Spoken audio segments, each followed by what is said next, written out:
Fans, let's meet the starting lineup for the DePauw University Tigers. Leading off is the DH, number 8, Ty Suker. Batting second is the third baseman, number 20, Grady Johnson. Batting third is the right fielder, number 27, Danny Glimko. Batting fourth is the first baseman, number 24, Carter Knoll. Batting fifth is the catcher, number 28, Hunter Herbeck. Batting sixth is the left fielder, number 7, Charlie Hawk. Batting seventh is the second baseman, number 3, Cameron Macon. Batting eighth is the shortstop, number 2, Max Bond. And batting ninth is the center fielder, number 21, Drew Straub. Pitching today for the Tigers is number 15, Jake Tometz. The team is led by head coach Blake Allen and assistant coaches John Earhart and Pete Meyer.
And now let's meet the starting lineup for your Rose-Hulman Fightin Engineers. Leading off is the left fielder, number 30, Cade Klein. Batting second is the DH, number 22, Josh Erpenbeck. Batting third is the first baseman, number 35, Connor O'Connell. Batting fourth is the catcher, number 41, Mason Rasmussen.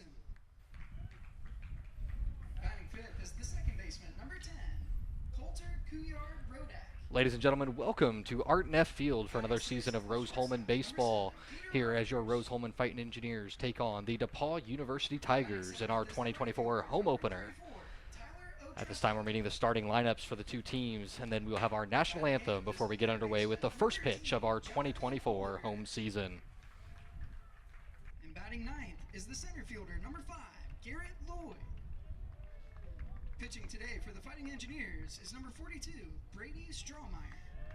The team is led by head coach Adam Rosen and assistant coaches Ryan Caveney and Nathan Bonter.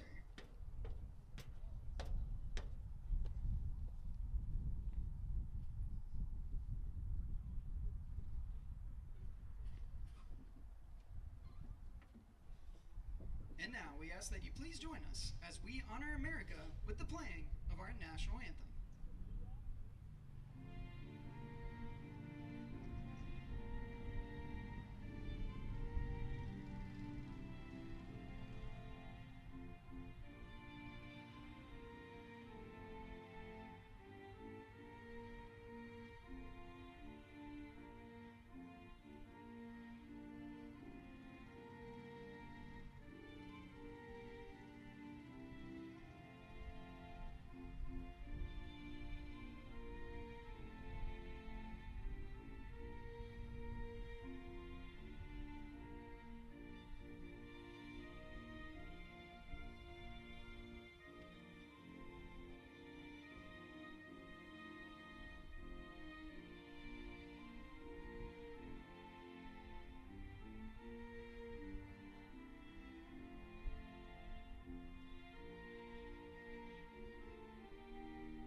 Fans, welcome back here to Art Neff Field. You're watching Rose-Hulman baseball on RHIT.TV. We're just ready to get underway here between the DePauw University Tigers and the Rose-Hulman Fightin Engineers in the 2024 home opener here at Art Neff Field. First, let's meet the starting lineup for the DePauw Tigers. Leading off in at DH, number 8, Ty Suker. Batting second, the third baseman, number 20, Grady Johnson. Batting third, the right fielder, number 27, Danny Glencoe. In the cleanup spot, the first baseman, number 24, Carter Knoll. Batting fifth, the catcher, number 28, Hunter Herbeck. Batting sixth, the left fielder, number 7, Charlie Hawk. At second base, number 3, Cameron Macon. At shortstop, number 2, Max Bond. And in the 9-hole, the center fielder, number 21, Drew Straub. On the mound for the Tigers will be Jake Tometz in the bottom of the first. For Rose-Hulman, on the mound, the big left-handed freshman, number 42, Brady Strawmeyer. Strawmeyer, a freshman from Fishers, Indiana, from Hamilton Southeastern High School. He's made 2 appearances so far this season, down on the Florida trip. He came in relief in the first game of the season against Emory and pitched 2 strong innings. And then he made his first career start in a midweek game against Moravian that the Fightin Engineers won 8-7 in 10 innings. He went 4 innings, allowed 5 hits, 2 earned runs, and struck out 6 batters in that game. And we are ready to get underway here with Ty Suker leading it off for the Tigers. And the first pitch of the 2024 home season is low for ball 1. Suker hitting .414 on the year, 12 hits with 3 extra base hits. Leads the team with 2 triples on the season. He takes low for ball 2 there.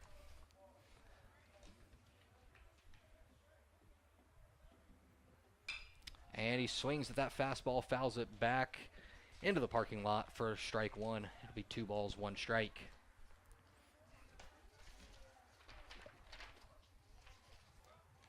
Zucker, a senior infielder from St. Louis, Missouri, DHing this game. And he takes up high for ball 3.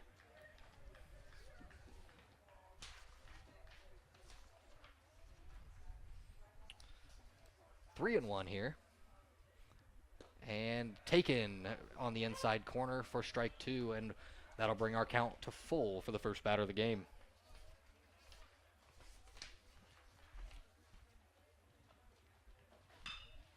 Zucker grounds one right side, and it was caught in the air by Connor O'Connell. A nice play by the sophomore first baseman, and there's one down. That ball hit hard by Zucker, but right at O'Connell for the first out of the game. That'll bring to the plate our third baseman, number 20, Grady Johnson. Johnson, a freshman from Lexington, Kentucky, who started his career hot for the Tigers, hitting .432 in all 9 games. And he leads the team with 16 hits on the year. The lefty takes high for ball 1, and now he fouls that one off. 1-1. Strawmeyer, a big lefty who hides the ball really well when he comes in, comes straight over the top, and so you don't see that ball until it gets right up over his head on his delivery. And that one misses outside. It'll be 2-1.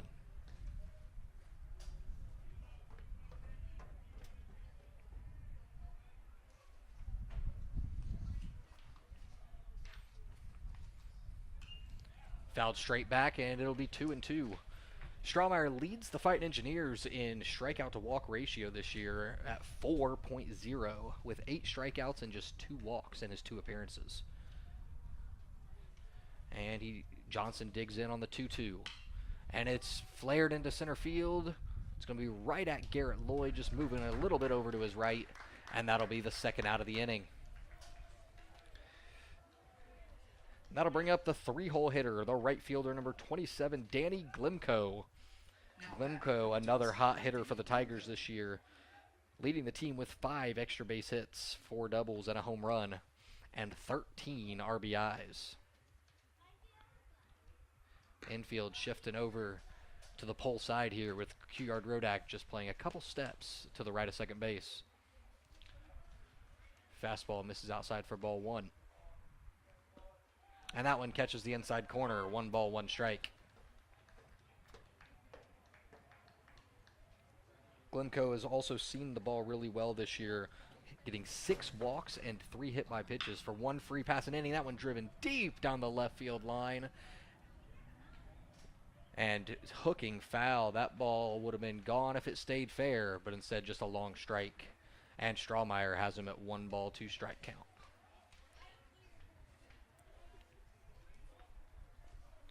The 1-2 pitch. Fouled straight back. Like he tried to sneak a fastball by him in that breaking ball count. And we'll have it 1-2 once again.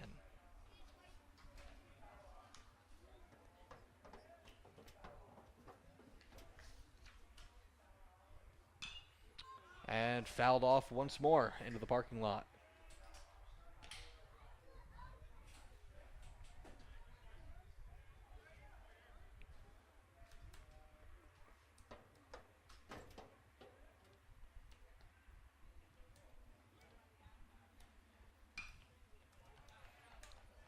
Fouled off again. A really good at bat here from Glimko as he keeps staying alive. This will be pitch number 7 of the at bat with 4 straight foul balls.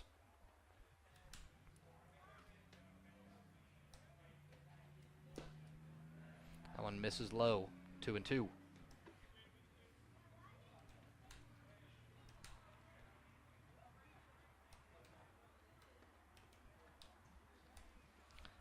Pitch number 8. And it's fouled off. This one might stay in play. O'Connell drifting down the first base line, stays in play and makes the grab. And a 3-up, 3-down inning for the freshman Brady Strawmeyer. Rose-Hulman will come to the plate in the bottom of the first.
end of the top of the first for the Tigers, 0 runs, 0 hits, 0 errors, and 0 left on base. Two up for Rose-Hulman is Kate Klein, Effenbach, and O'Connell.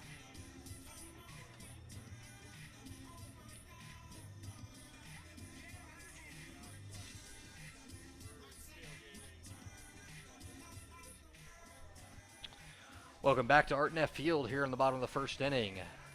Let's meet the starting lineup for the Rose-Hulman Fightin Engineers. Leading off and in left field, number 30, Cade Klein. At the designated hitter, number 22, Josh Erpenbeck. Batting third, the first baseman, number 35, Connor O'Connell. In the cleanup spot, the catcher, number 41, Mason Rasmussen. Batting fifth, the second baseman, number 10, Coulter Couillard-Rodak. The shortstop, number 7, Peter Rogers. In the 7-hole, the right fielder, number 34, Tyler Etrusco. Batting eighth, the third baseman, number 13, Jonathan Oliger. And batting ninth, the center fielder, number 5, Garrett Lloyd. On the mound, as we saw in the top of the first inning, was the freshman, Brady Strawmeyer. The pitcher for DePauw is the left-hander, Jake Tometz. Comes in with a 3.37 ERA in 2 appearances. He's gone 2.2 innings, but this is the first start of the season for Tometz. Klein digs in here in this lefty versus lefty matchup. And the first pitch in there for strike one on the top half of the zone.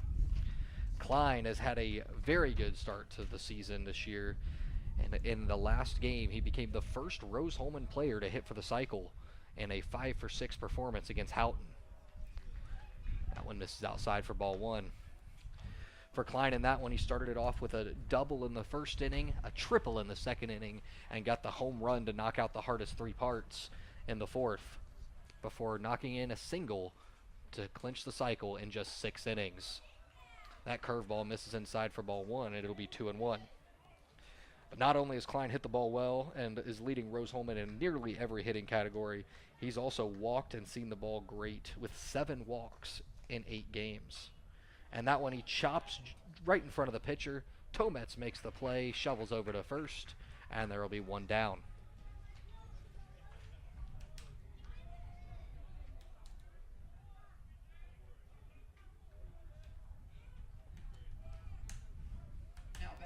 That'll bring up the designated hitter, Josh Erpenbeck.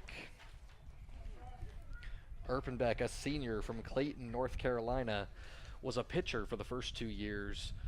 With suffering an injury last season, he was unable to come back and pitch, so he is out there in the field, usually either playing outfield or DHing. He takes strike one. And that one is outside for a 1-1 count.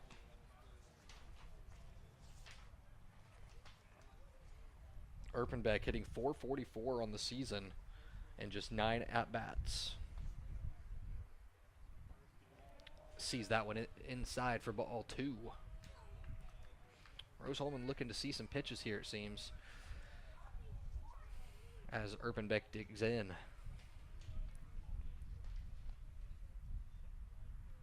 And he pops this one up. It's going to get out. And it'll be 2 balls, 2 strikes.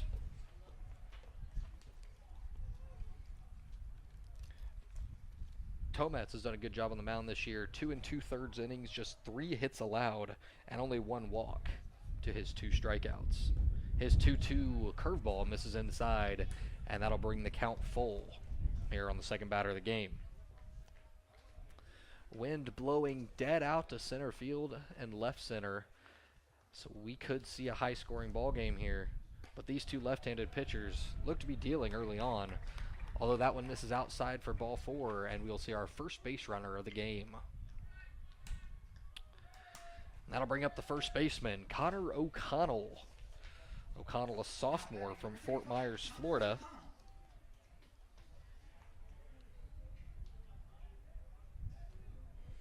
Comes in hitting .300 on the season. And umpire calls time. I think Tometz might have been getting ready to quick pitch, and the umpire stopped him. First pitch curveball in there for strike 1.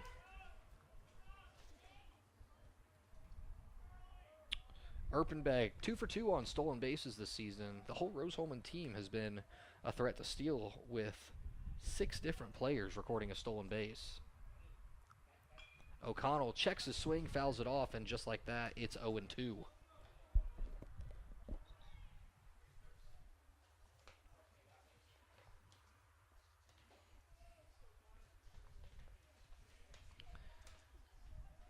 Outfielders playing pretty much straight up in the lefty versus lefty matchup. The 0-2 pitch misses high with the fastball, 1-2.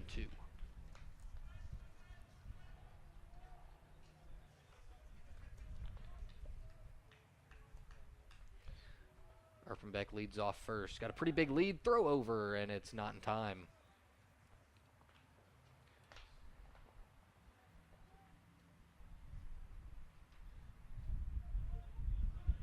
He has a very aggressive lead over there at first base. And the curveball misses high for ball 2. Tomet's up to 15 pitches already in the first inning. Rose-Hulman getting deep in counts and working it really well. The 2-2.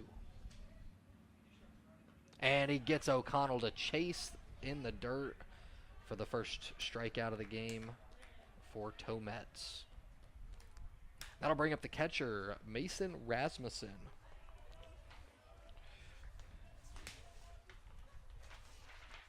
Now batting, number 41. Rasmussen came onto the scene strong as a freshman last season in the backup catcher role, starting the second game of most doubleheaders. And the throw over not in time. As Dalton Busboom has started the season injured, he hopes to be back here in the next week or so, but Rasmussen has done a very good job filling in as in the catcher role.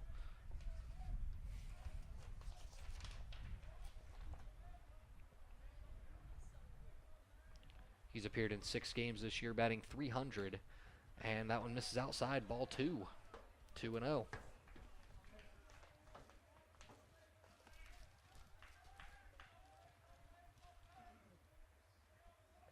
Rasmussen, another Fightin Engineer who sees the ball really well. 7 walks in just 6 games. And that one misses inside and it gets away. That's going to be a wild pitch. And Erpenbeck advances up to second base.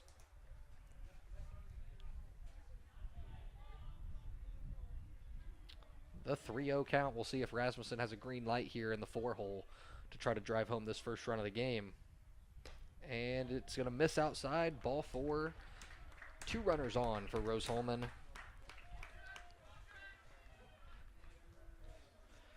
And that's going to bring up the second baseman, Coulter Couillard-Rodak. Number 10, Coulter Couillard-Rodak. Rodak has had a tough start to the season. Just 8 hits in 8 games. After he was one of the team leaders in batting last season. That curveball in there for strike 1.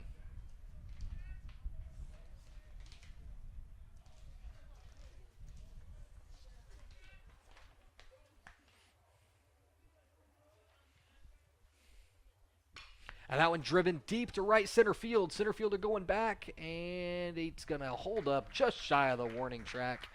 And that'll be the 3rd out of the inning. Tomets gets out of the jam. And we head to the top of the second inning. 0-0.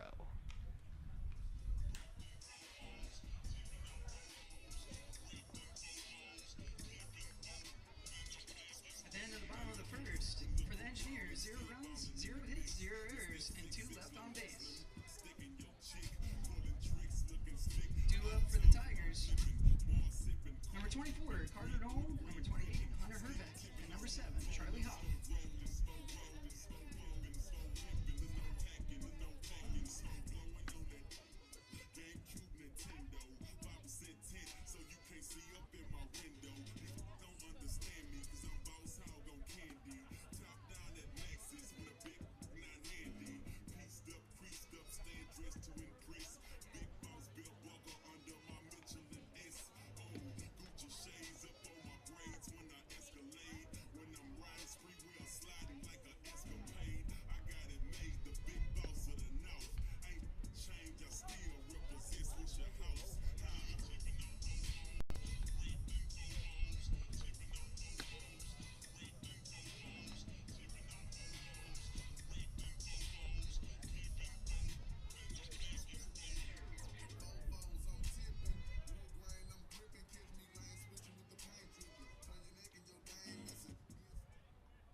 And we're back here in the second inning. Carter Knoll digs in. Number 24, Carter Knoll. Fouls off the first pitch. Knoll playing first base for the Tigers today. And fastball misses in, and it hits the hip of Knoll. And the Tigers will see their first batter of the ball game.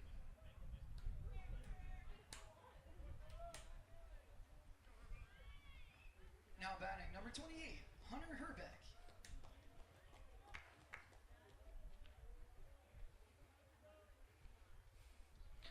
Now we'll see Strawmeyer with a base runner on for the first time in this one. Throws out of the stretch even with no runners on base. We'll see how he handles having a runner on first that he has to keep track of as that fastball misses up for ball one.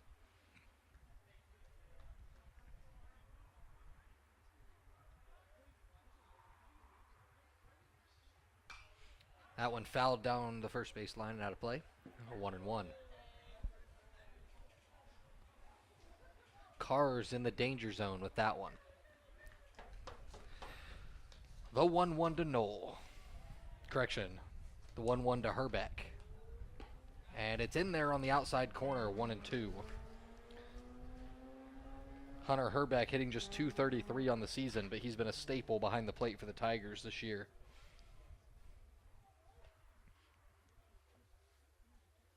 That one misses low. Good block from Rasmussen.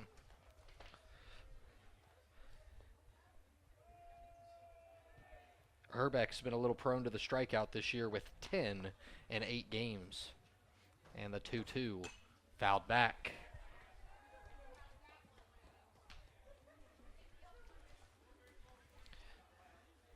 Rose-Hulman seeing pitches. DePauw swinging at pitches, but really making the pitchers work by fouling off anything they don't like. The 2-2.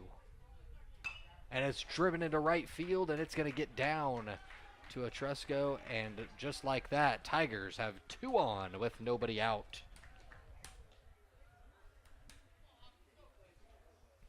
That'll bring up the left fielder, Charlie Hawk. Hawk just 5 at-bats on the season, and he's hitless. 3 strikeouts.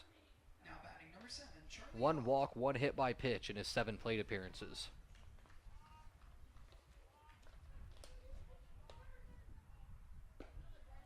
Strawmeyer paints the inside corner for strike 1. Rose-Hulman ranks 10th in the country in double plays turned per game at 1.25. 10 double plays in 8 games, so we'll see if they can get one here. And that one swings through it from Hawk. And it's 0-2.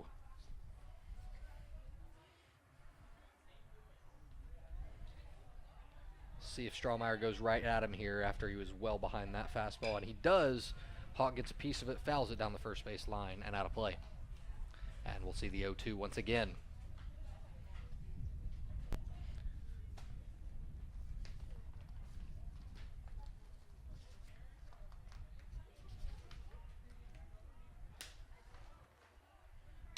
And that one's chopped to the third baseman. Oliger to Couillard Rodak, safe at first, but they do get 1 out at second.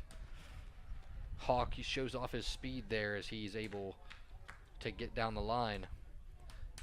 And the Tigers will have runners at the corners with 1 away for the for the second baseman, Cameron Macon. Now batting number 3, Cameron Macon. Macon hitting .258 on the season. 3 extra base hits, 1 double, 2 triples.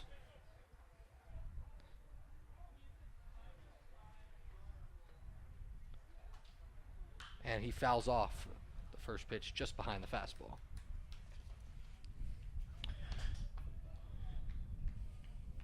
We saw Hawk's speed over there on the way to first base.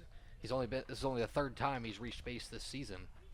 So we've not seen his stealing ability, but we'll see if he takes off here in the first third situation. That fastball misses outside, it's 1-1.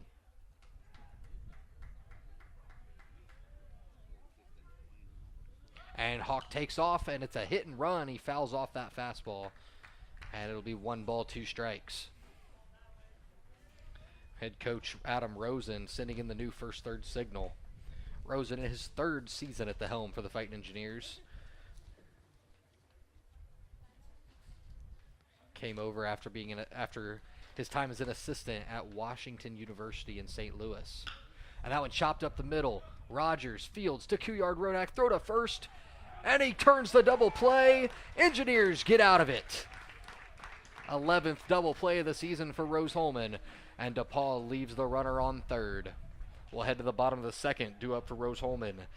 Rogers, Etrusco, and Oliger.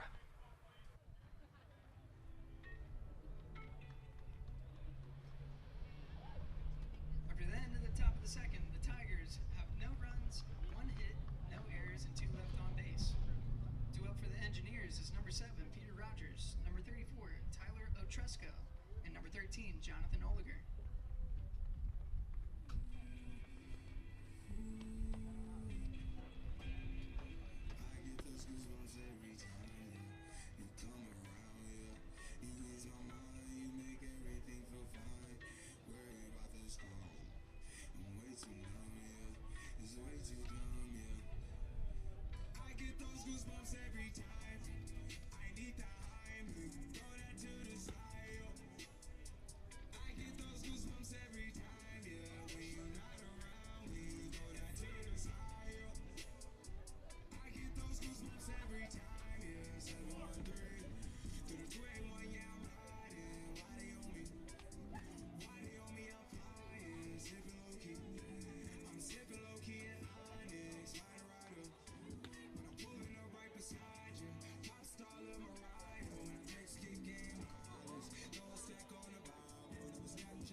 Well, I was just saying it, Rose-Hulman ranked 10th in the country in double plays turned per game, and we saw one right there to get out of the jam. We'll see if Rose-Hulman can capitalize on that here with Peter Rogers leading off. Rogers, the shortstop from Merrick, New York. The junior took over the job last season, and he did not miss a beat leading the Fightin Engineers.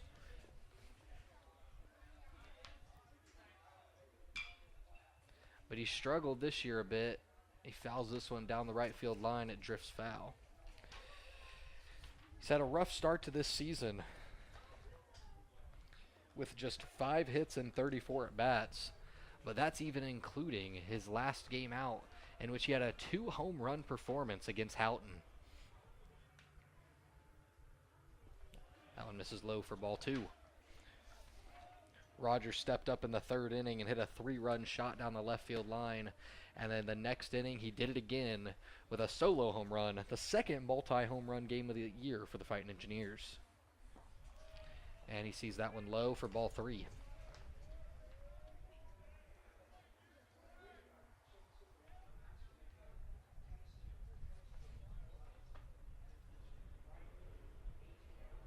The 3-1 misses away. And another walk from Tomets. It's his 3rd walk in just 6 batters. But Rose-Hulman was unable to capitalize in the 1st inning. The right fielder, Tyler Etrusco, digging in. Etrusco was the hero in the extra inning win over Moravian on the Florida trip 2 weeks ago. As we headed to extras, Etrusco hit a leadoff triple in the 10th as Tomets throws over to first to keep Rogers close. Etrusco hit a deep ball to right center, ended up on 3rd, scored on a sac fly, and then in the bottom of the 10th made a diving running catch into the wall in left field to end the game. And he takes that one for strike 1.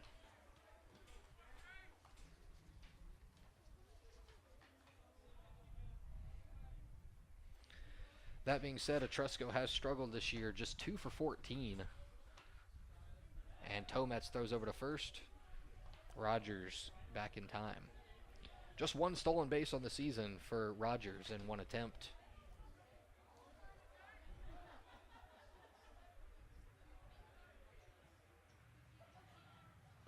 And Etrusco swings through that curveball. It's 0-2.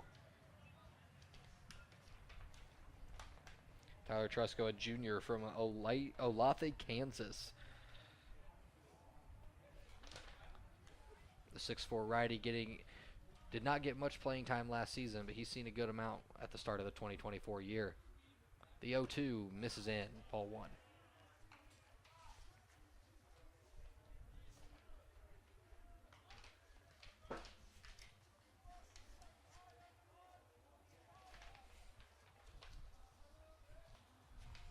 The 1-2.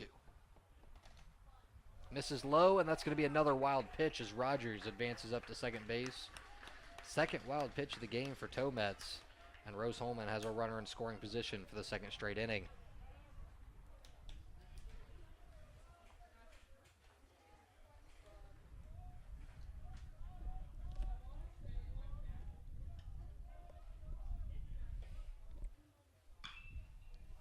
Popped up into the infield. Shortstop calling for it. And they make the play. Max Bond getting the first out of the inning. That'll bring up the third baseman, number 13, Jonathan Oliger. Now batting number 13, Jonathan Oliger. Oliger, also the kicker for the Rose-Hulman football team. An interesting fact, this is the third season in a row that the starting third baseman for the Rose-Hulman baseball team has also been the kicker for the Fightin Engineers football team. The past 2 seasons, it has been Brett Tuttle manning that position. And then Oliger now in his second season to make it 4 years in a row for the third base kicker combo. That curveball in there for strike 1.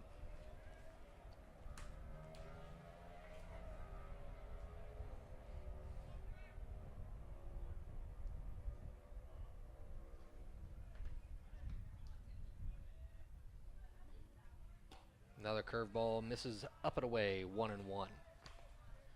Rose-Hulman still looking for their first hit of the ball game. 3 base runners on 3 walks from Tomets.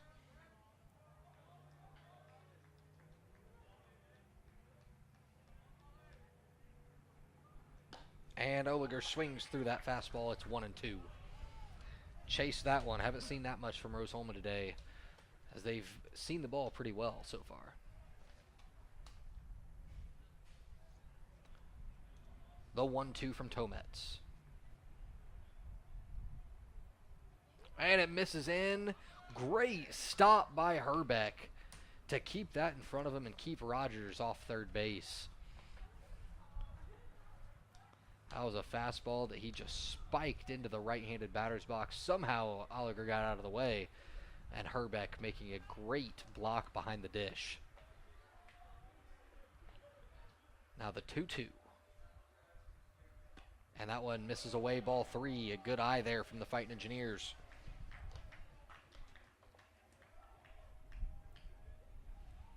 A big pitch here from Tomets to keep Rose-Hulman from any damage, as the center fielder Garrett Lloyd digs into the on-deck circle. And that one's going to miss just up. Ball 4, 4th walk of the game for Rose-Hulman. And Garrett Lloyd will come to the dish in the 9-hole, but not before a mound visit from DePauw pitching coach. Now batting number 5, Garrett Lloyd.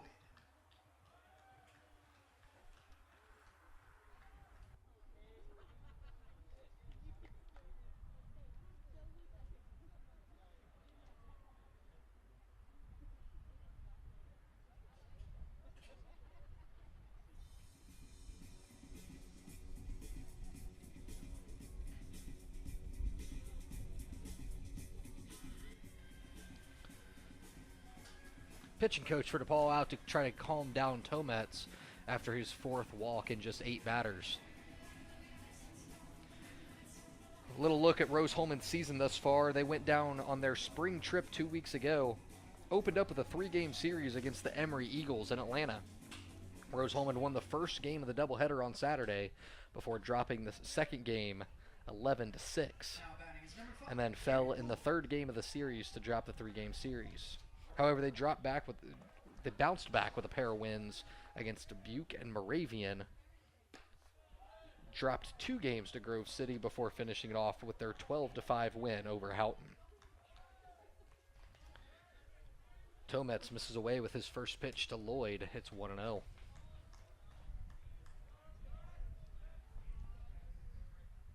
And that one fouled off. Lloyd well out in front of that one. Garrett Lloyd, a senior outfielder from right here in Terre Haute, Indiana, Terre Haute South.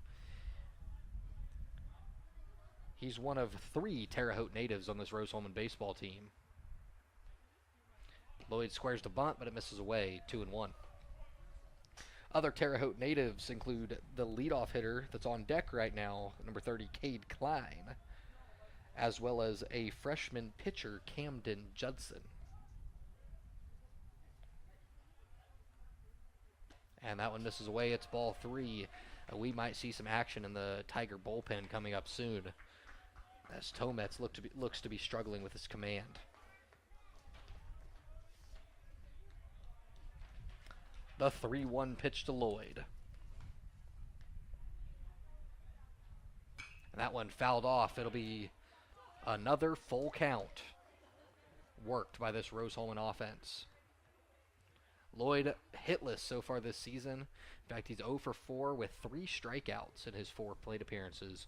See if he can reach base with a base knock or a walk right here. The 3-2. Grounded right side, off the mid of the first baseman, stopped by the second baseman. They fire over to third after the big turn from Rogers.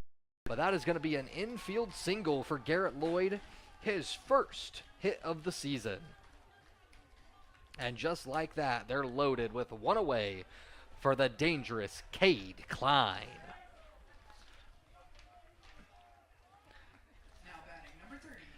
I would go through the statistics that Klein leads the team in, but it'll be easier to go through the ones that he does not. His 1 double is 1 shy of the team lead, and he has not been hit by a pitch. He leads the team in. And that curveball misses away. Ball 1. 45 pitches for Tomets, just 19 strikes. Really struggling with his command to start this one. The 1-0. And it's grounded to the first baseman. Throws home, and a fielder's choice. A nice play there by the first baseman, Carter Knoll, firing to home plate to get the lead runner. And just like that, bases loaded, 2 outs for Josh Erpenbeck.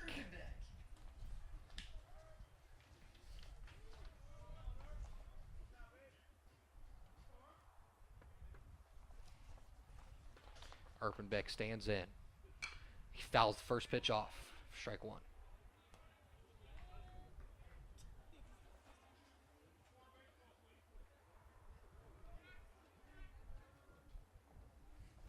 Erpenbeck drew a walk in his first plate appearance, hitting .444 on the season.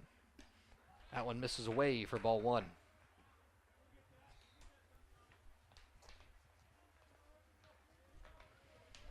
Oliger on third, Lloyd on second, Klein on first. A good amount of speed on first and second in case for a gap shot right here. The 1-1, and it misses in for ball 2. Erpenbeck seeing the ball really well, especially after he worked a walk in a full count his first plate appearance.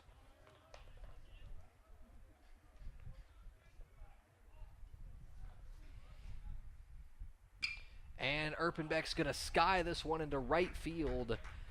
And the Tigers get out of the jam. Rose-Hulman leaves runners on. And that'll end the second inning. We are still knotted up at 0-0. And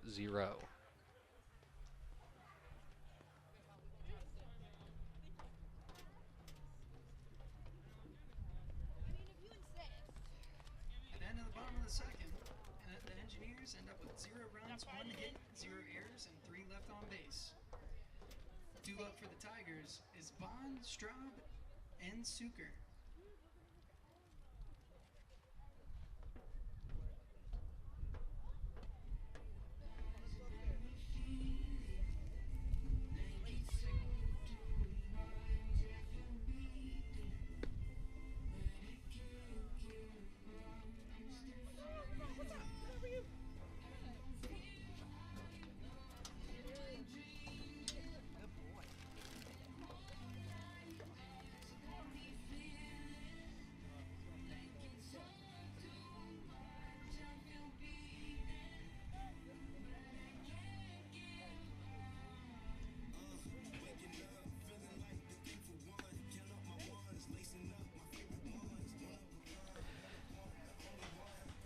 Welcome back. Rose-Hulman leaves them loaded in the second inning as Jake Tometz gets out of the jam for the Tigers.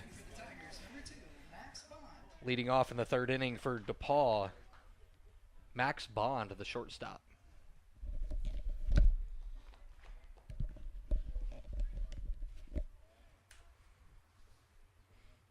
Strawmeyer stands, delivers, and it will be fouled off for strike one. Strawmeyer pitching well through 2 innings. Just 1 base runner allowed on this single into right field.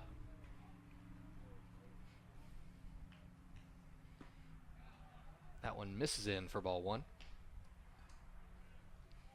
Strawmeyer also limiting his pitches, just 35 pitches through 2 innings.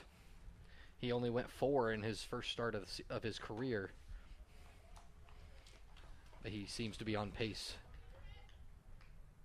for much longer than that here in this one. The 2-1. Misses away, ball 3. Rose-Hulman has only had 1 pitcher this year make it through 5 innings. And that was Michael Yeager in his complete game against Grove City that Rose-Hulman fell 2-1. And Bond works a 5-pitch walk, and it'll be another leadoff batter on for the Tigers. Drew Straub up now. The lefty digs in the 9-hole, playing center field in this one.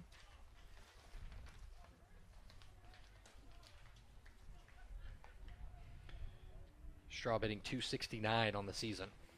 He squares the bunt, and it's going to be fouled straight back for strike 1. Thought for a moment that might have hit him instead of the bat, but it looks like it was a foul ball.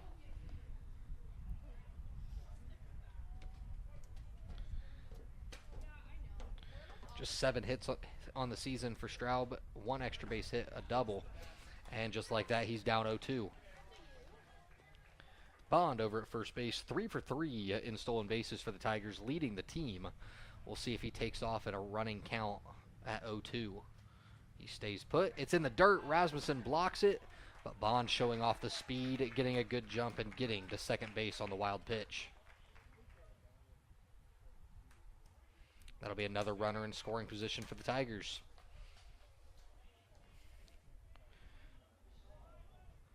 The 1-2.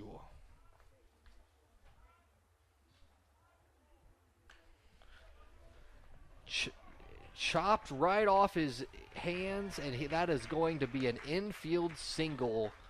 Couldn't have placed it any better as Strawmeyer was unable to get there. Couillard-Rodak was playing back against the lefty. And just like that, Tigers have runners on the corners with no outs for the top of their order. Now batting number 8, Ty Suker.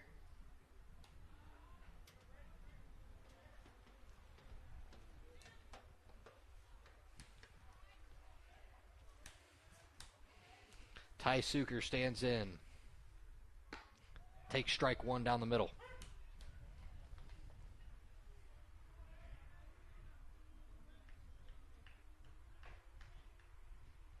Suker flew out in his first at bat. It was a line drive right at the first baseman that he hit hard the other way. And it's an 0-2 count now. I think Rose-Hulman will happily give up that run at third for a double play ball right here. But Suker's got some speed. They're going to have to turn it quickly to do so. And it's grounded in between the short third hole, and the third hit of the game for the Tigers results in the first run of the ball game.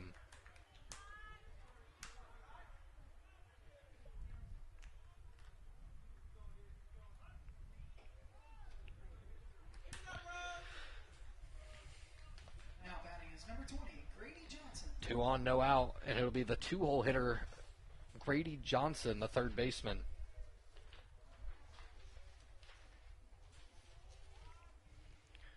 Johnson, the freshman from Lexington, Kentucky, squares the bunt just like last time. This time he lays it down. They're going to throw to third, and it gets away. And the Air is going to score a run, and DePauw takes the 2-0 lead. That'll go down as a sack bunt for Johnson. And the error on Rasmussen will put runners at second and third. And Adam Rosen heading out to the mound to try to calm down this Rose-Hulman defense.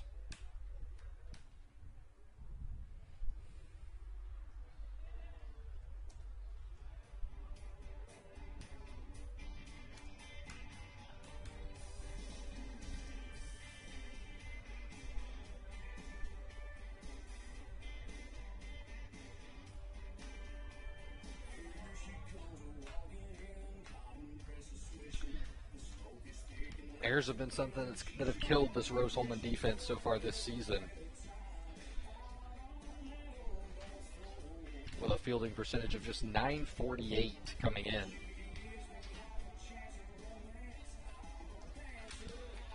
And DePauw now with the dangerous Danny Glimko coming to the plate with runners in scoring position. And still nobody out.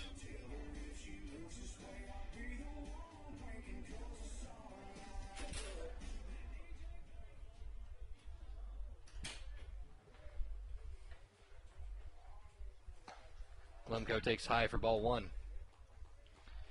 Strawmeyer cruised through 2 innings, just allowing 1 base runner. But 2 straight hits, a walk and an error have given DePauw a chance for a big inning here in the third. And now Glimko up 2 balls, no strikes. It's been high-scoring affairs in this one, normally in this series, with the winners in the last 6 games scoring at 10 or more runs. The only one that was not the case was back in 2019 when Rose-Hulman came home winners 9-8 in an 11-inning ball game. Last year it was DePauw bringing home a 16-6 win here at Art Neff Field.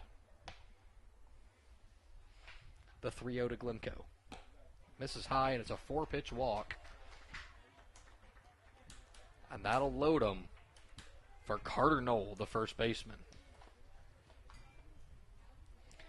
DePauw has won the last 4 games in this series, with the win last year, a pair of wins in 2022, and the 2 teams split the series back in 2019.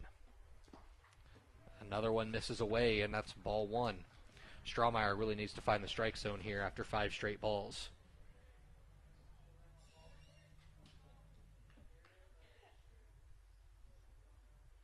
And there it is. It's fouled off. 1-1.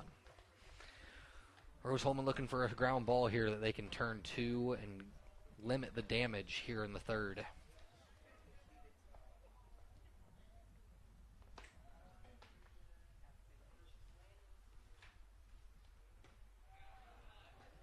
In there for strike 2. Nice pitch there from Strawmeyer.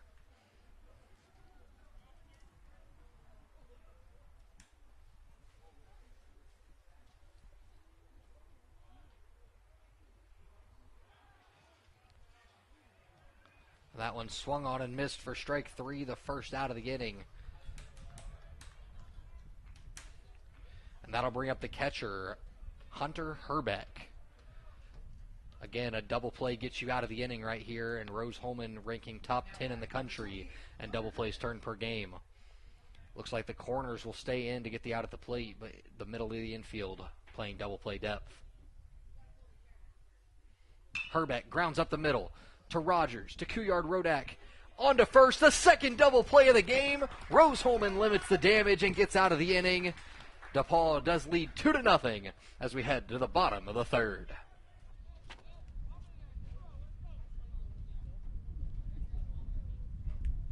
At the end of the top of the third, for the Tigers, 2 runs, 2 hits, 1 error for the Engineers, and 2 left on base.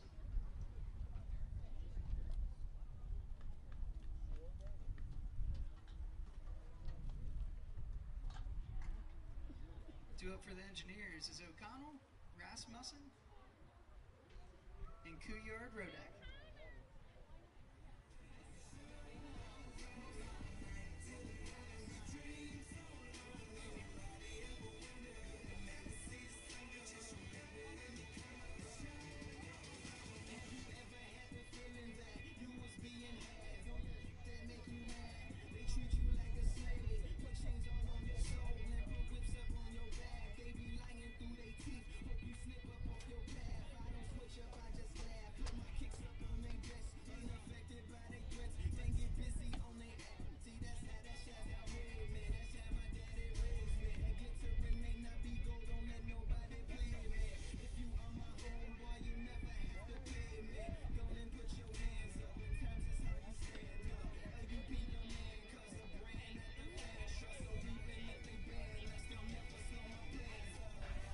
And we have a new pitcher into the game for the DePauw Tigers. It's the right-hander Justin Bennis, the freshman from Libertyville, Illinois. This is the third appearance of the season and of the career for the freshman, as he has pitched 3.1 innings, just allowing 2 hits, 1 walk, 1 run, and striking out 3 batters. His 2.7 ERA is one of the best on the team to start the year. Pitching for the Tigers, number 34, Justin Bennis.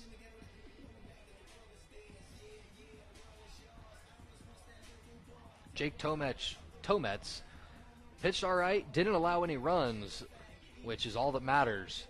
But the 4 walks, 1 hit definitely put the Tigers in a tough situation. And he will come out of the game with his 50 pitches in 2 innings.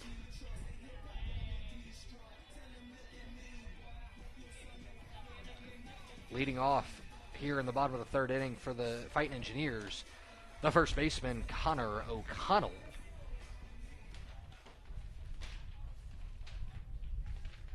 Now batting for the Engineers, number 35, Connor O'Connell. O'Connell comes in with 3 multi-hit games on the season, which leads the team. He also has 15 career multi-hit games just as a sophomore.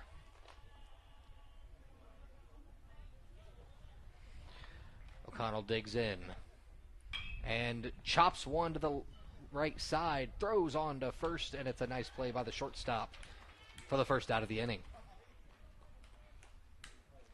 So after the Fightin Engineers look to see several pitches against the first pitcher, they come out swinging here, and O'Connell is retired. Mason Rasmussen digs in, the catcher.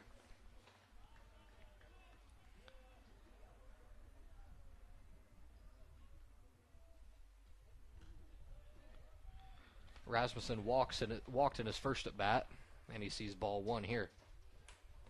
Leading the team with 8 walks on the season.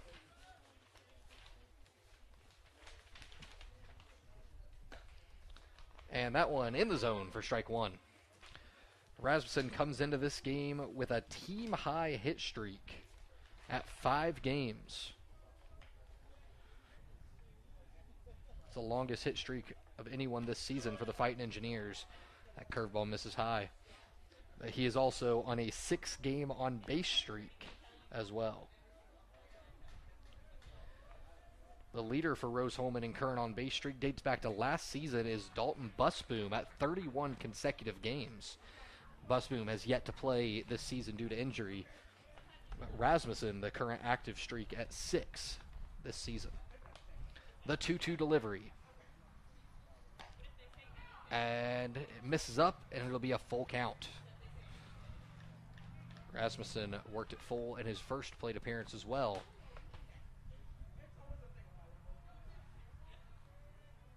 The 3-2. And it's on the outside corner. Rasmussen tosses the bat, but he is rung up for the second out of the inning. He's not going to like that call, but as the guy behind the dish, if he gets that call for his pitcher, he will be perfectly fine with that in the next inning. Couillard-Rodak digs in now for Rose-Hulman.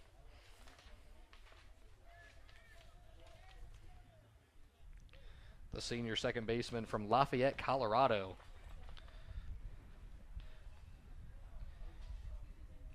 He is another piece of a long line of the Rose-Hulman baseball to Colorado connection.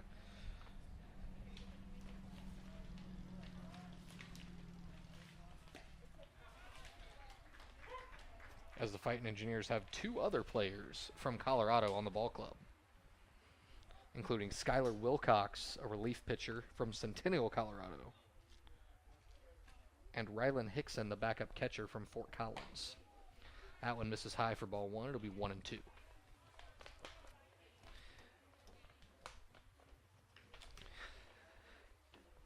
Got a nice big crowd out here for the first baseball game of the season here at Art-Neff Field. The 1-2 fouled off from Couillard-Rodak. It's good to see several professors, several other coaches from the Rose-Hulman Athletic Department, as well as most of the Rose-Hulman softball team making their way over here after practice. The 1-2 pitch to Couillard Rodak. Driven to deep right field, just where he hit the last one, and again, this one's going to hang up and go right to the center fielder for the third out of the inning. 3 up, 3 down in the first inning of work for Bennis. And we'll head to the fourth inning. DePauw leading 2-0.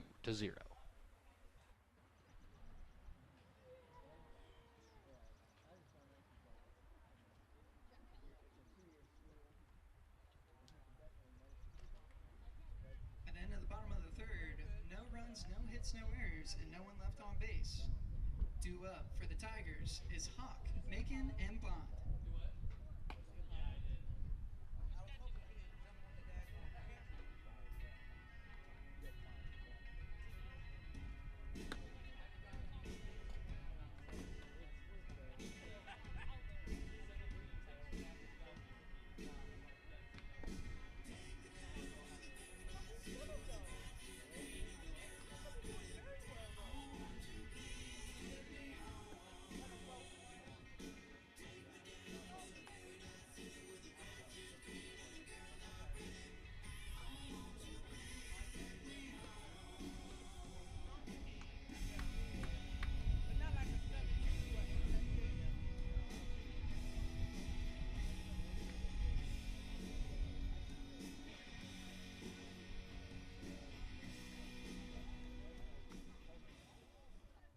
We head to the top of the fourth inning.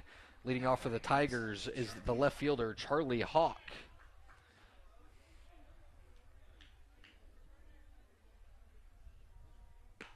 Hawk grounded into a fielder's choice in his last at bat, used his speed to reach first. And he swings through the first pitch fastball. And just like that, it's 0-2.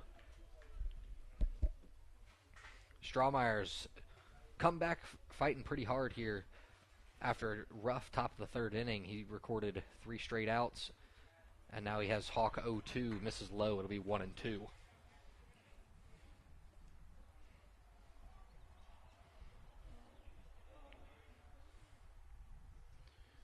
The 1-2. Driven into center field. Not carrying too much as Garrett Lloyd drifts over and makes the play for the first out of the inning. That'll bring up Cameron Macon, the second baseman for the Tigers. Other Rose-Hulman sports in action tonight is the Rose-Hulman men's tennis team taking the trip up to DePauw to take on the fellow Tigers in another match. We have not received any updates from that match, but as soon as we do, we will pass those along. Macon grounds softly over to third. Oliger fires across the diamond, and it's 2 away. Great start to the inning here for Strawmeyer. 5 pitches, 2 outs. And that'll bring in the shortstop, Max Bond.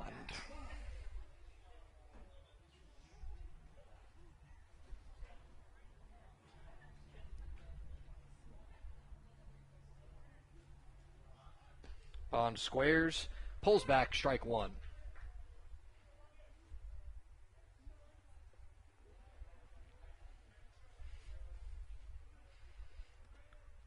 The 0-1 delivery from the big lefty.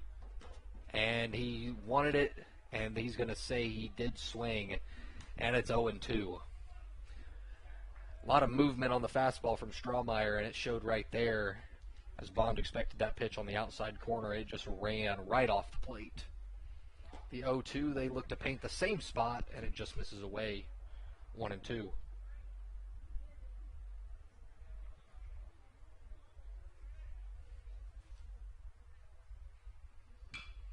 That one fouled out of play. Bond still fighting.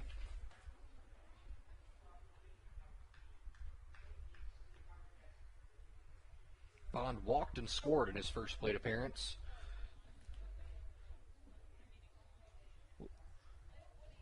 He was the benefactor of the first RBI single to put DePauw on the board in this one, and it'll be 2-2.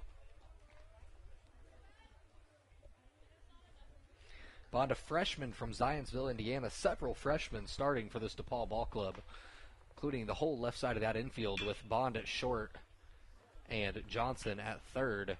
Bond's going to ground out to second. Couillard Rodak makes the play, and it's a 3-up, 3-down inning for Rose-Hulman. Rogers, Etrusco, and Oliger to lead off the fourth.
And we are back here on RHI TV with Rose-Hulman and DePauw, the Tigers leading it 2-0 in the bottom of the fourth inning. Peter Rogers, the shortstop, digs in, swings through the first pitch curveball.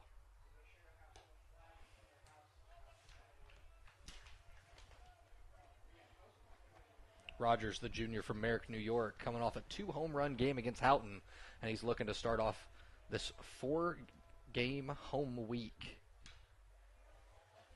with a bang, and he's down 1-2.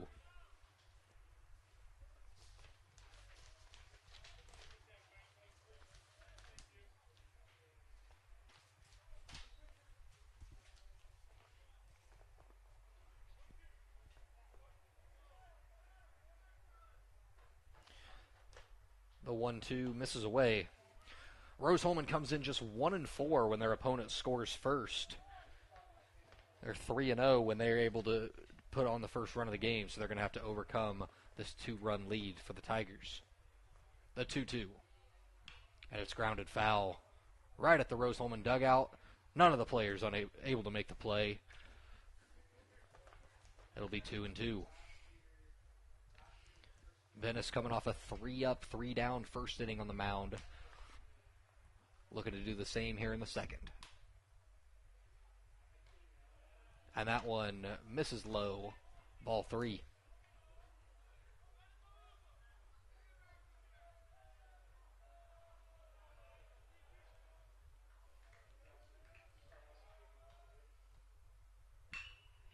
That one grounded just foul down the third base line. It'll stay full.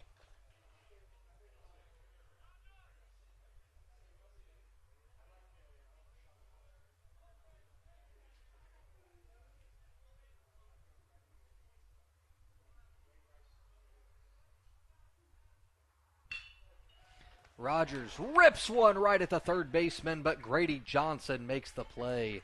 That's been the story of the season so far for Rogers, as he's had a couple hard hit balls, just unable to reach the outfield. Now Trusco digging in.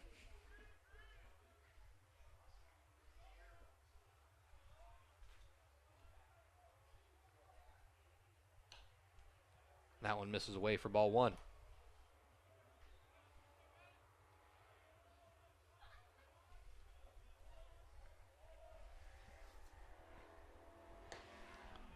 Trusco swings through that one, and it's 1-1. Trusco comes in with 2 multi-hit games in his career, one in 2024 and one last year in 2023. And he swings through that one, and he's down 1-2.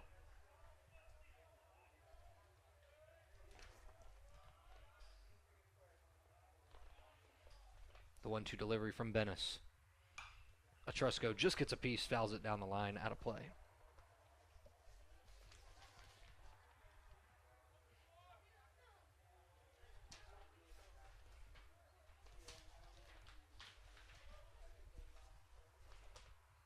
And Trusco swings through that fastball. 2 up, 2 down. And that'll bring up Jonathan Oliger, the third baseman for Rose-Hulman. Oliger hitting .280 on the season coming in, has 7 hits in 25 plate appearances.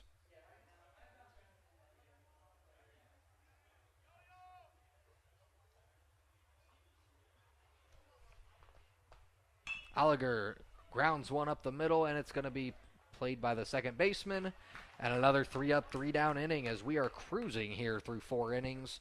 DePauw leading 2-0 here on RHIT.TV.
Strohmeyer still on the mound here for Rose-Hulman as we head to the top of the 5th inning, looking to be just the second Rose-Hulman starter to make it through the 5th.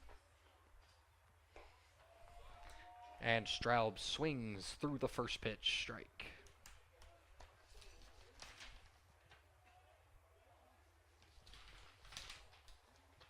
I'm not sure if it's Straub or Straub. Wasn't on the pronunciation guide, so I apologize if I'm pronouncing this incorrectly. But Drew Straub stands in the 1-1 count.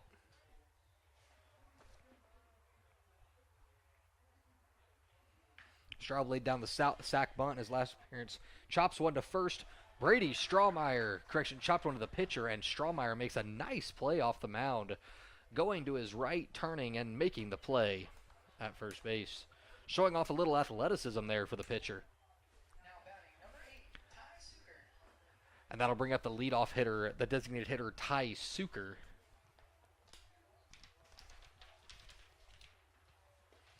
Suker takes first pitch strike on the inside corner. The senior from St. Louis walked in his last at bat to load the bases. And he's going to rip one to short, and that one's going to eat up Peter Rogers. It's going to go down as a single. That's probably a play that Rogers should have made.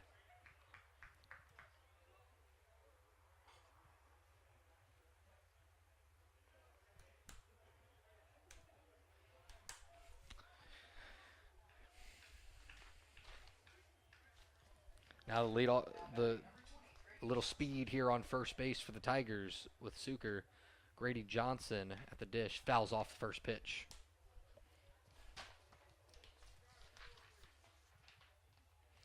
Suker just one stolen base on the season. We'll see if he looks to run right here.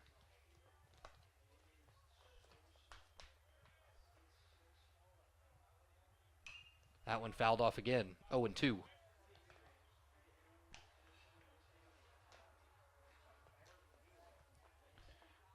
Johnson hitting .432 on the season to lead the Tigers.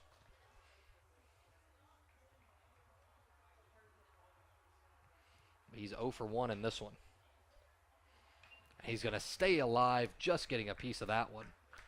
Fouling it off the backstop. It's still 0-2. Strohmeyer up to 75 pitches. Double play here to get out of this. Give him a chance to get to the 6th would be a great opportunity. And it's grounded to second. Kuyard Rodak bobbles. His only play is going to be to first base. And there's 2 down.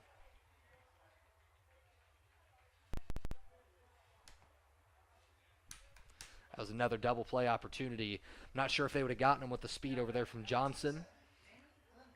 But nonetheless, there will be 2 outs. And Danny Glimko, the most dangerous hitter in this DePauw lineup, coming to the dish with a runner in scoring position. Glimko chops one to third, right at Oliger. Throw on to first, makes the play, and we will head to the bottom of the 5th inning. Still 2-0.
Welcome back to RHI TV. DePauw leading Rose-Hulman 2-0 as we head to the bottom of the fifth inning.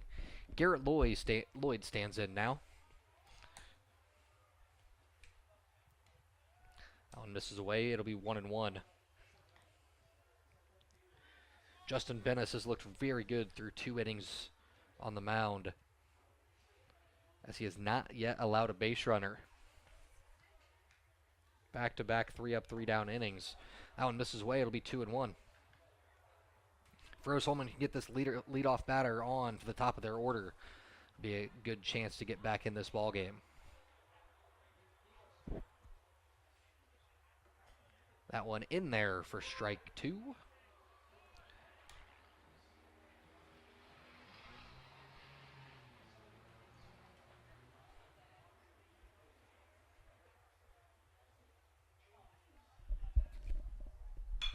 Lloyd chops one to short. Max Bond comes in, throws on to first, and retires Lloyd for the first out of the inning. 7 up, 7 down for Bennis. That'll bring up the top of the Rose-Hulman order. Cade Klein, the Terre Haute native, digs in. Now batting number 30, Cade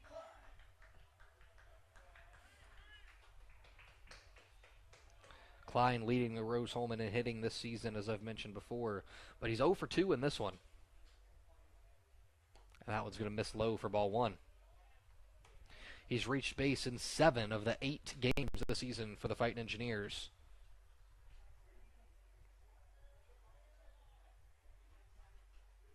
That one in there on the outside corner for strike 1. Bennis, a complete change of pace from Tomets in this one, as he was struggled to find the strike zone. Bennis with 22 strikes and 33 pitches, a 67% strike rate. And another one in there. It'll be 1 ball, 2 strikes.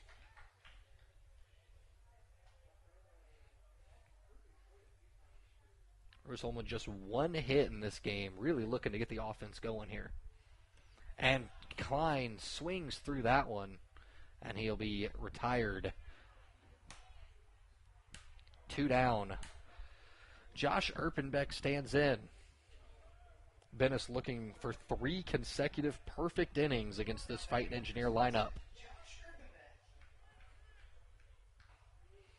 Erpenbeck 0 for 1 with a walk. He flares one into center field right at Straub, and that will end the inning.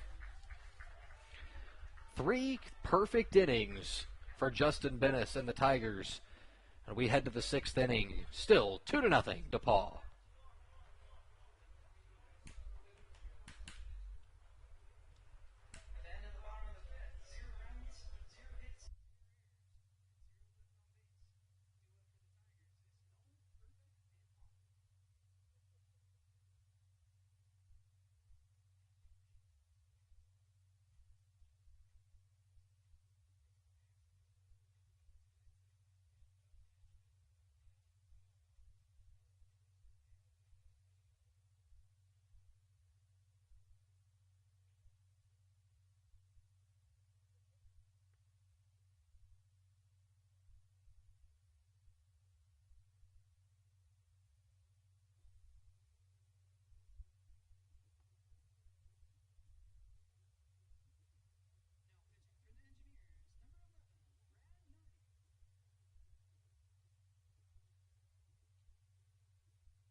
Welcome back to Art F. Field. Rose-Hulman goes freshman to freshman on the mound as Brad Nardi, number 11, stands in.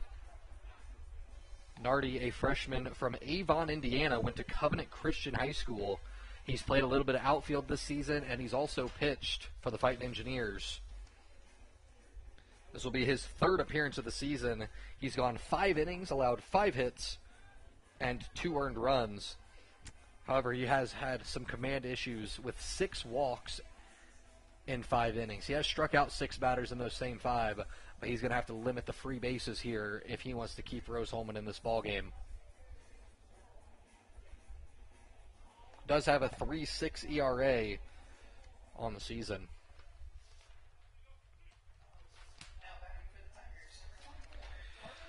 A very good start there for Strawmeyer. Goes 5 innings, just allowing 2 runs, one of them unearned. It's the second longest start for any Fightin Engineer pitcher this season. And that one's going to miss low for the first pitch from Nardi for ball 1. We'll see what Rose-Hulman does to try to get through these final 4 innings, as Nardi starts it off lefty to lefty, freshman to freshman. And it's Knoll delivering the 5th hit of the game for DePauw. Single right back up the middle, and DePauw with another leadoff batter on base. That'll bring up the catcher, number 28, Hunter Herbeck.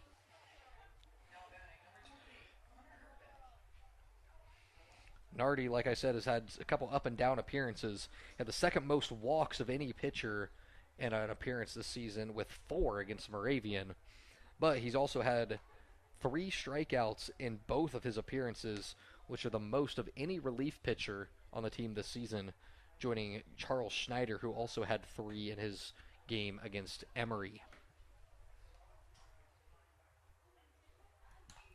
That one fouled off, and it'll be 1-2.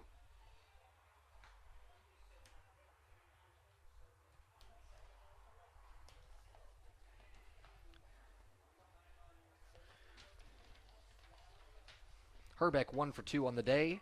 Is one of the 2 singles, or is one of the 5 singles for DePauw today. He's going to 1-2. He's going to square to bunt. This one misses away. Interesting decision there from DePauw head coach.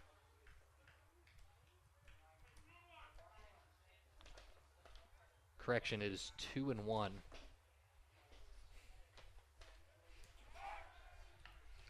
That's my mistake there.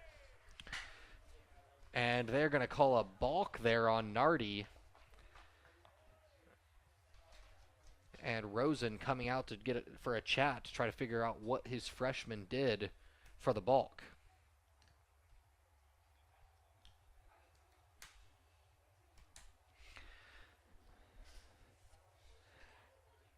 Say, I did not notice anything, but it looks like he's saying that it was something with his foot from what it looked like the umpire was telling Coach Rosen. Not quite sure. But nonetheless, it'll be 2 balls, 1 strike to Herbeck with a runner in scoring position for the Tigers. He squared to bunt earlier this at bat. We'll see if he squares again, trying to move that runner over to third for an insurance run. O'Connell playing in on the grass. He won't square. It's a curveball on the outside corner for strike 2.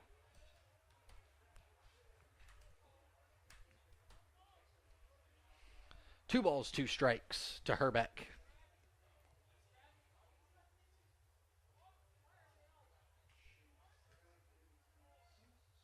And that one misses away. It'll be full.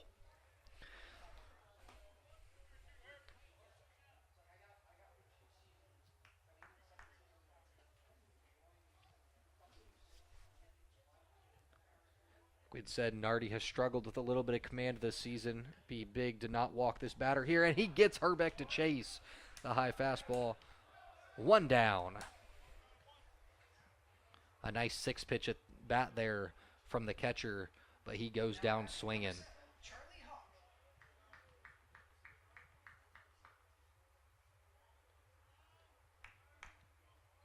That'll bring up Charlie Hawk. He's 0 for 2 on the day. Grounded into a fielder's choice at his first at bat. And that one misses away for ball 1.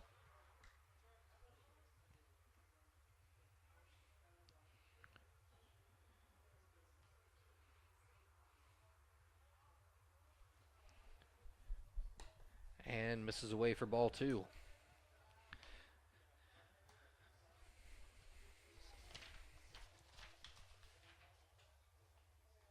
Hawk, another freshman starting for this Tigers team today. From Indianapolis, Indiana, Lawrence Central High School. That one misses away. It's 3 balls, no strikes.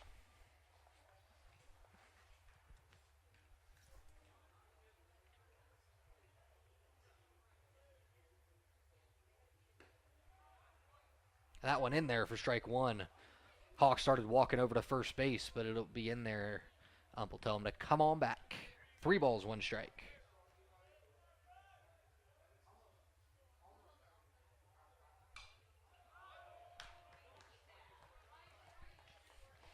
Fouled off, 3-2.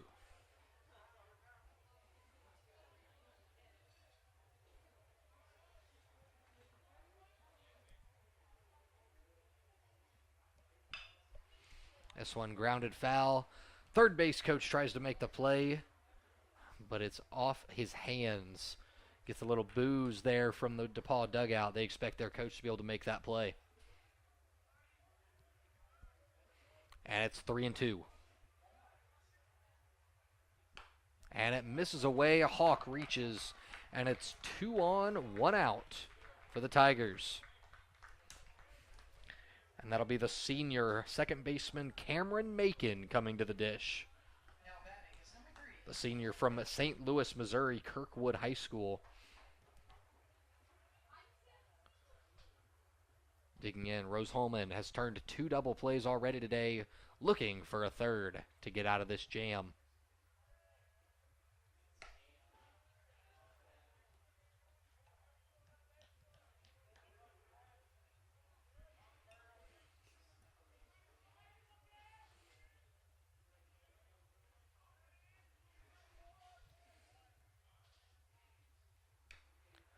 Swings at the curveball, fouls it off. It'll be 1-1. Other HCAC teams in action today, throughout the day. Mount St. Joseph is on their Florida trip right now. They took on Suffolk.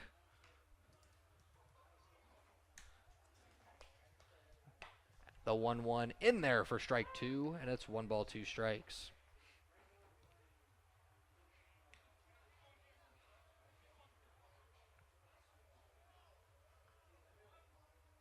Mount St. Joseph won that game 12-4 against Suffolk in Massachusetts to improve to 4-5 on the season. Other games, Earlham won a shootout with Gettysburg down on their Florida trip. Earlham at 5-6 on the season. That one misses high for ball 2. Hanover College getting hot with their 8th win of the season with a 6-2 final at Wilmington. They improved to 8-3 on the year. Another final, Defiance falls to 0-5 with their loss to Wright State Lake Campus. That one fouled off, and they'll stay 2-2. Right now it's Transylvania and Hanover at the top of the conference. Transylvania at 8-2 on the season. Hanover at 8-3, really setting the pace. And Transylvania was picked second in the preseason poll, getting 2 first-place votes. But Franklin was the heavy favorite, getting 7 of the 10 first-place votes in the conference, though they've started just 6-4 to start the year. That one misses low. It'll be 3-2.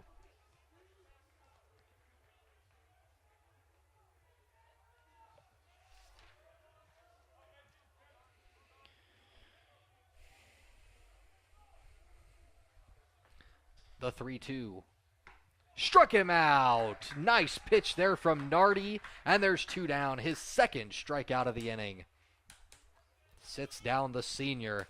And now it'll be freshman versus freshman as shortstop Max Bond comes to the dish with 2 on and 2 out. Bond 0 for 1 today with a walk. He scored the first run of the game for the Tigers back in the 3rd inning. And that one is going to hit off the glove of Rasmussen. I think he expected that ball to be in the dirt, and it was not. And that will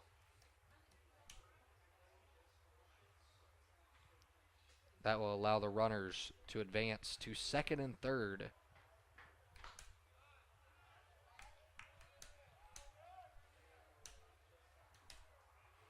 And it's 2-0 to Bond. If you walk Bond here to face Straub, I don't know if that's the wrong decision. You're obviously not trying to walk Bond, but at 3-0, I don't know that you want to give him that good of a pitch to hit.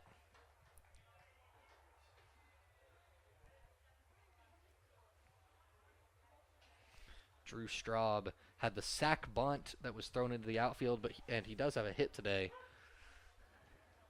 That one in there for strike one. We'll see what Nardi comes with here. You know, Bond looking to bring in these 2 runs and put this game further out of reach, but that will be ball 4.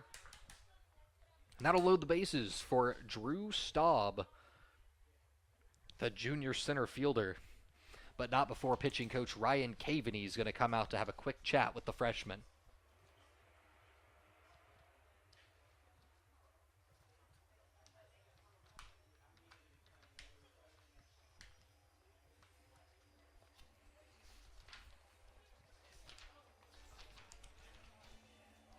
Straub, a junior from Troy, Illinois, and Triad High School, the lefty outfielder,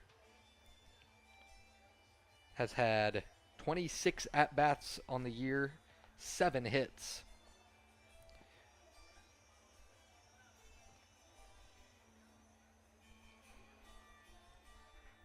But he is also one of 6 qualifying Tigers with an on-base percentage over 400, which is a big reason why this DePauw Ball Club is averaging 8 runs a game this year.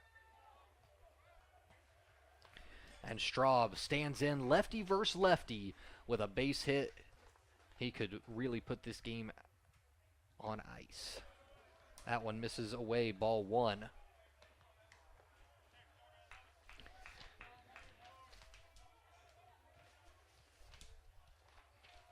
It's definitely not to say that Rose-Hulman cannot come back in this one, but when trailing after 6 innings this season, they are just 1-4. I went in there for strike 1. Whereas if the game is tied or Rose-Hulman is in front, they're 3-0 in that scenario after 6 innings of play.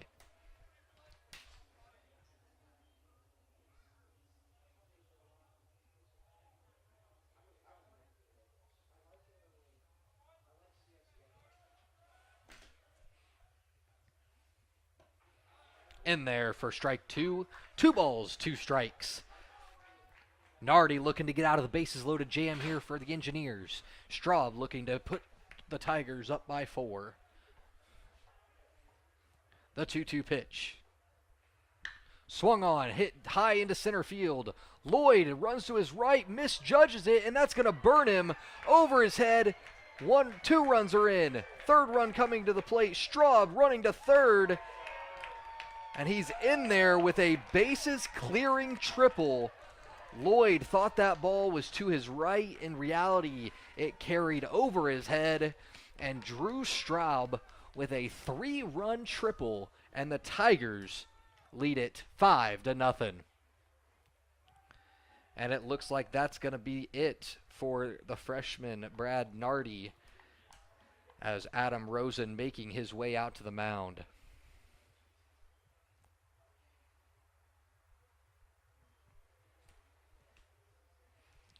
And it looks like they're going to bring in the righty, another freshman, Camden Judson.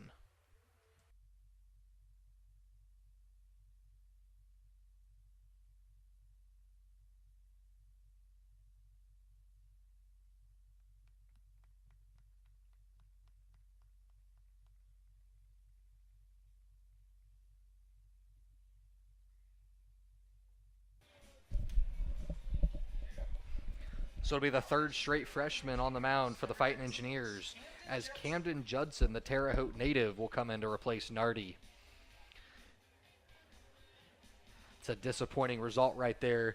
That ball would have been a tough play for Lloyd to make, as it was hit deep over his head. And Straub comes up huge with the bases loaded to put this game at 5-0. Judson, the hard-throwing righty, as I mentioned, from Terre Haute, Indiana, one of the 3 Terre Haute natives on this ball club, and now we have seen all 3 in this game here in the home opener in Terre Haute. Comes in at 6'1", 220 from North Vigo High School. This will be the 3rd appearance of the year for the freshman. So far this year, he's gone 3 innings, 1 hit allowed, 2 earned runs, 2 walks, 1 strikeout.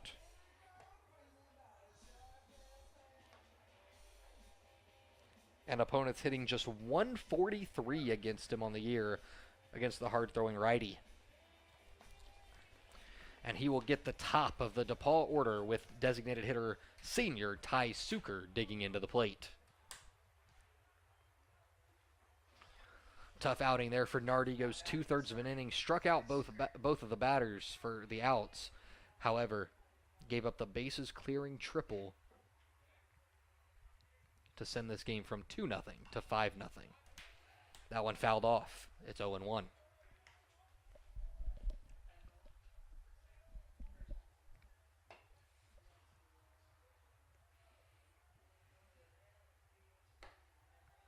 Now when this is in, it'll be 1-1. Ty Suker hitting .414 on the year, 3 extra base hits. And he swings right through that one. It's 1-2. Little change of pace here going from Brad Nardi to Camden Judson. Judson really bringing the heat with his fastball right here. But Suker, 2 for 3, one of 2 DePauw players with multiple hits. But he goes down swinging on the fastball, and we will head to the bottom of the 6th inning. DePauw gets 3. Rose-Hulman with work to do in the bottom half.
Now batting is number 35, Connor O'Connell.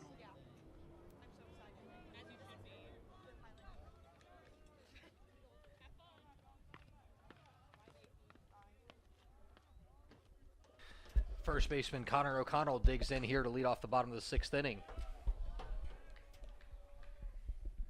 Justin Bennis has been lights out for the Tigers. Still perfect through 3 innings in relief. That one fouled off. It's 1-1. Rose-Hulman just 1 hit through 5 innings of play. Their lowest hit total this year came with 4 in their 7-inning game against Grove City. That was one of the shortest baseball games that I've ever been a part of. 1 hour and 6 minutes for a 7-inning contest. We played 5 innings in that game in just 40 minutes. So the fact that we were being held with fewer hits than in that game says something about this DePauw pitching staff. That one misses inside, and it's 3-1.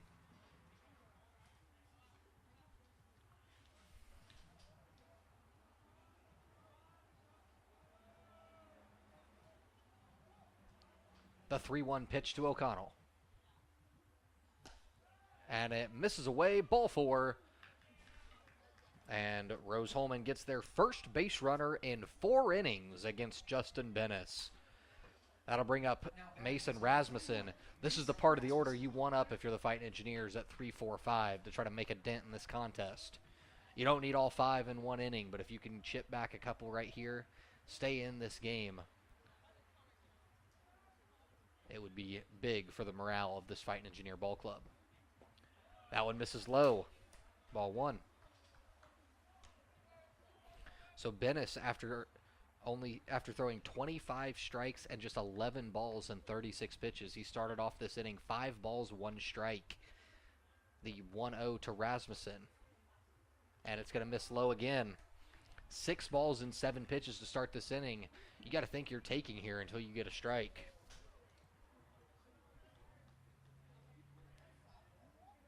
Rasmussen, the 2-0.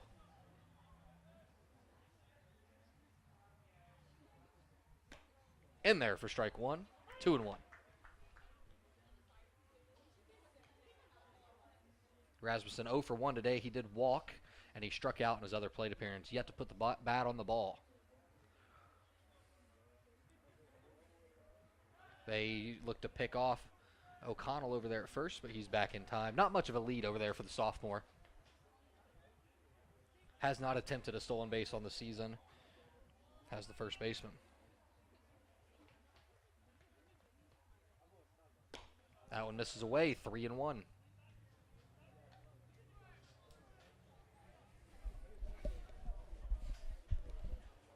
You got to think there's some action in the DePauw bullpen here after 7 balls and 9 pitches for Bennis, despite his perfect 3rd, 4th, and 5th innings. He is in line for the win in this one if they can hold this lead. That one misses low, and it's back-to-back walks. Rose-Hulman with something cooking here in the 6th. That'll bring Coulter Couillard-Rodak to the dish. He's flown out to center field in both appearances today. Pretty much the same ball both times. Just shy of the warning track in right center. And DePauw pitching coach is coming out to the mound to have a word with Bennis. That's one of the 2 DePauw assistant coaches. I'm not sure which is the hitting coach and which is the pitching coach, but it's either Pete Meyer or John Earhard. Blake Allen, the head coach for the Tigers in his 8th season at the helm, graduated from Blackburn in 2001. And he has a 124 and 126 career record with the Tigers. 5-3 all-time against the Fightin Engineers, where Adam Rosen comes in 0-3 against the Tigers in his short 3-year career. He's looking to turn that around in this one, as Rose-Hulman looks to pick up their first win since 2019 against DePauw.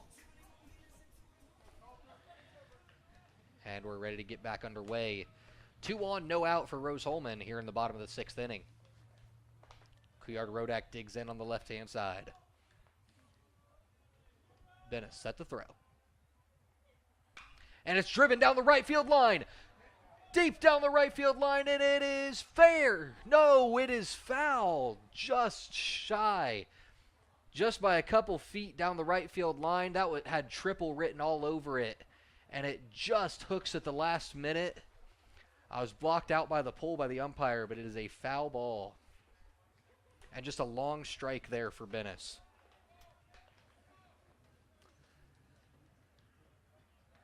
Rose-Hulman just misses their second hit of the day by a couple of feet. The 0-1 here to Couillard-Rodak. And now he pops this one up to the infield.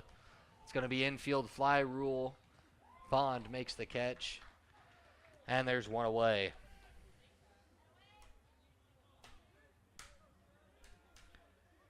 That'll bring up the shortstop, Peter Rogers. Looking to get back on track after his 2 home run game against Houghton. But he's 0 for 1 in this one. Does have a walk. But the Fightin Engineers still looking for their first hit since Garrett Lloyd in the 3rd inning. Rogers grounds this one up the middle. He's going to have to hurry to beat this double play out. And he does. 6-4, but safe at first. Good hustle there from Rogers to keep this inning alive. DePauw almost turned that double play to get out of the inning. Now with runners at the corners 2 away, it'll be the right fielder, Tyler Etrusco, standing in. Now batting is number 34, Tyler Etrusco.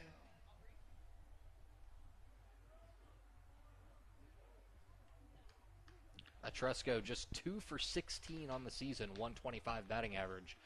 Looking to get on track here.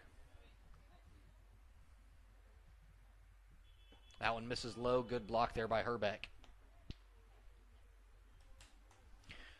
Tresco has one of the biggest hits of the season for the Fightin Engineers with the triple in the extra inning win over Moravian.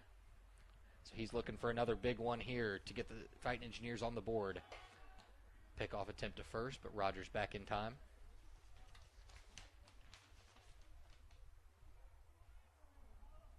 Rogers 1 for 1 on stolen bases today, or on the season. And that one misses in for ball 2. I wouldn't think you'd try to steal second here, run yourself possibly out of an inning. But you never know. Tresco 2-0. Hitters count as he looks to put the Fightin Engineers on the board.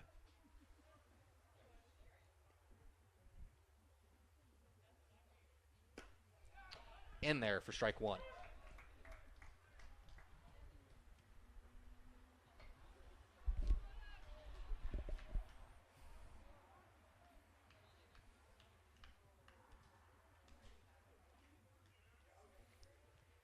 Two on, two out, the 2-1. And it's swung on and missed, and we're all twos here in the 6th. 2 on, 2 out, 2 balls, 2 strikes. Tresco trying to get the Fightin Engineers on the board. Benish trying to get out of a jam. Had 2 on, nobody out after a pair of walks. Rogers off and running, and it's skied out of play behind home plate.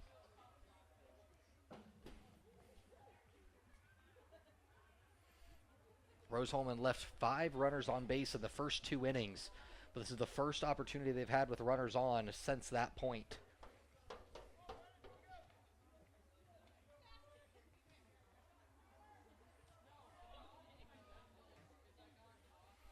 The 2-2. Bennis looks in for the sign. And it misses away. Ball 3, and we are full. Rogers will be off and running here on the 3-2. 7th pitch of the at-bat.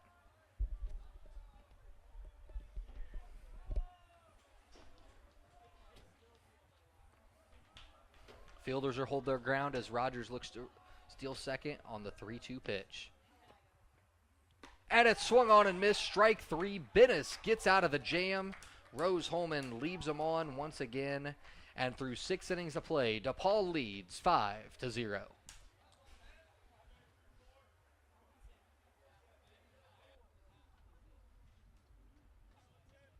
At the end of the bottom of the 6th, 0 runs, 0 hits, 0 errors, and 2 left on base.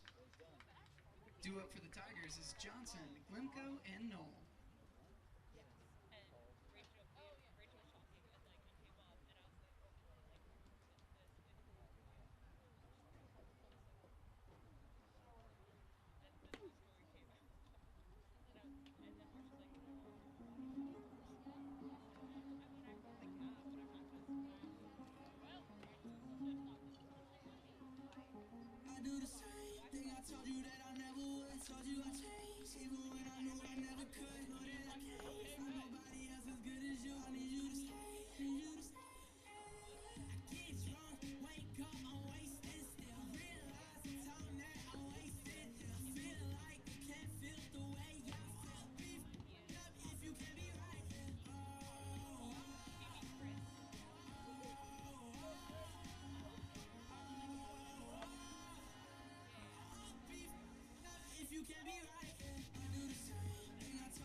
Now batting is number 20, Grady Johnson.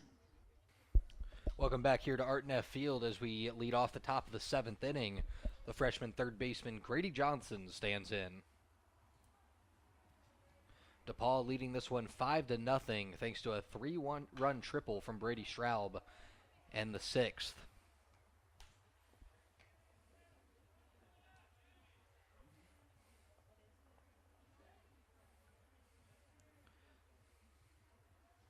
Rose-Hulman just 1-4 this season when trailing after 6 innings.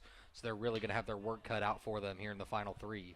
Johnson drives this one to left center. Klein underneath, and there's one away. That'll bring up Danny Glimko. Glimko 0 for 2 on the day with a walk. He's been the leading hitter this season for the Tigers. Now batting is number 27, Danny Glimka.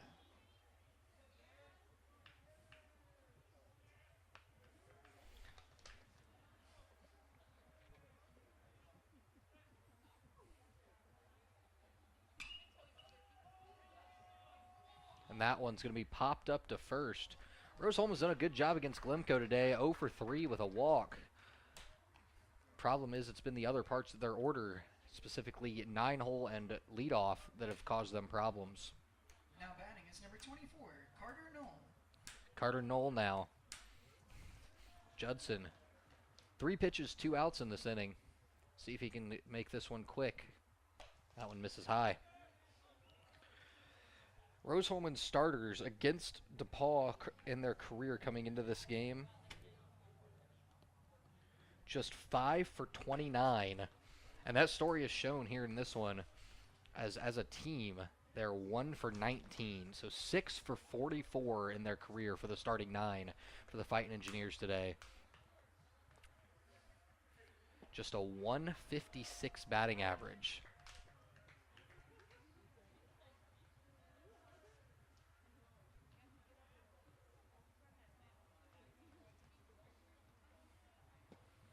One in there for strike 2. And it'll be 2-2 to the junior first baseman, Carter Knoll.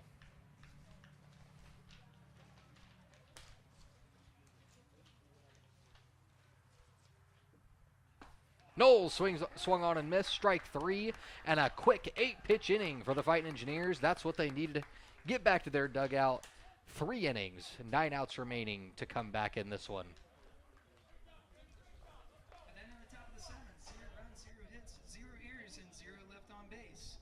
Up for the Fightin Engineers is Oliger, Lloyd, and Klein.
Seventh inning stretch here at Artneff Field as DePauw leads Rose-Hulman 5-0.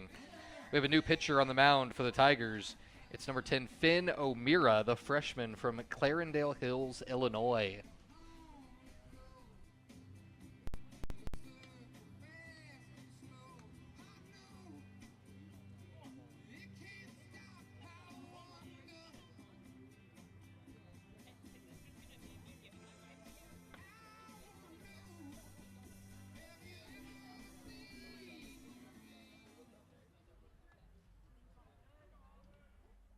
O'Meara had a rough outing in his first career appearance. Got the start and walked 7 consecutive batters without recording an out. Gave up 5 runs in that inning. He'll look to have a better performance here in the 7th inning against Rose-Hulman. And the first pitch in there for strike 1 against Oliger.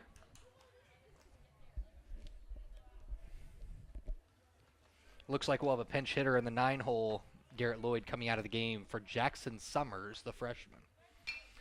Oliger bounces this one up the middle, looking for the second hit of the game, and he's there at first base, and it's thrown away. But good job by the catcher, Hunter Herbeck, backing up first base. That's fundamental baseball to keep Oliger over at first. But just the second hit of the game for Rose-Hulman. And if I'm not mistaken, they are both infield singles.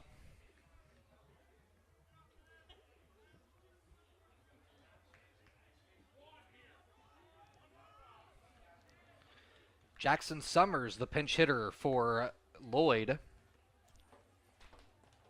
Summers, a freshman from San Juan Capistrano, California.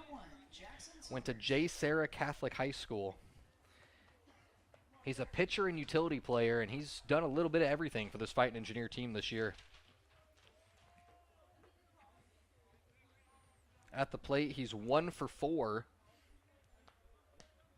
with 1 single and 1 strikeout.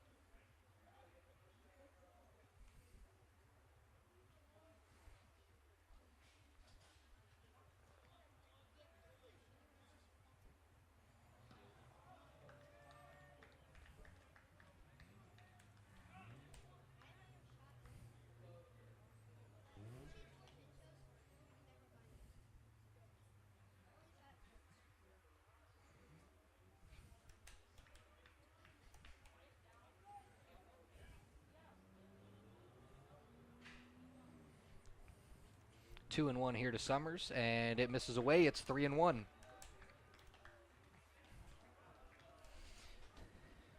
As I mentioned, O'Meara struggled in his first outing with command, 7 walks against 7 batters. Now after that infield single, we'll see if he can keep his composure against Summers. And it's in there for strike 2. 3 balls, 2 strikes.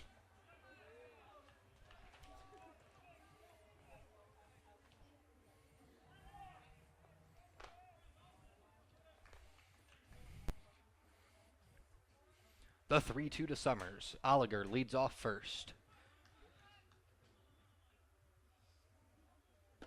Misses inside, ball 4, and there's 2 on, nobody out. I've said this a couple times today, and Rose-Hulman's been unable to capitalize, but a big chance here with 2 on, nobody out for their leadoff hitter, Cade Klein. Klein leading the team in hitting this season with a big chance here. Just a base knock is all they need. Keep this inning alive. And that one misses in, ball 1.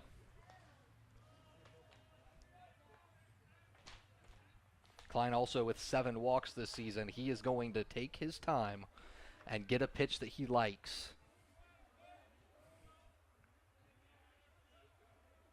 He's 0 for 3 in this one with 1 strikeout. That one misses low and in.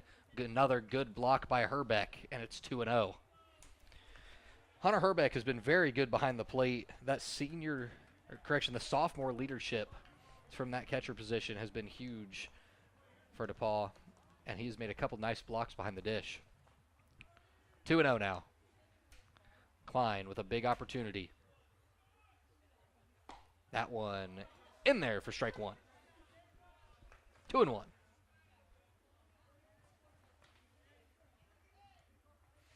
Oliger on second. Summers on first. Top of the order for the Fightin Engineers against Finn O'Meara, the freshman. The 2-1. It's popped into shallow left. Coming on strong's the left fielder, and it's going to drop in for a single. Just the 3rd hit of the game for the Fightin Engineers, and they're loaded with nobody out here in the bottom of the 7th inning. Just 3 hits for the Fightin Engineers in this one. 2 infield singles to second base and a blooper down the left field line. But they're loaded with no outs and a huge chance for Josh Erpenbeck to make his mark on this ball game. Erpenbeck, the senior from Clayton, North Carolina, had a great season on the mound for the Fightin Engineers as a sophomore before getting hurt. Now he is back in the lineup. 4 hits on the season, a .364 batting average, And a huge spot here for the senior. Corners are in for DePauw. Erpenbeck, curveball in there for strike one. A base hit, speed on the bases as well for Rose-Hulman with Summers and Klein. A chance for a base knock to make this 5-2 with the tying run in the on-deck circle. That one misses away. It's 1-1.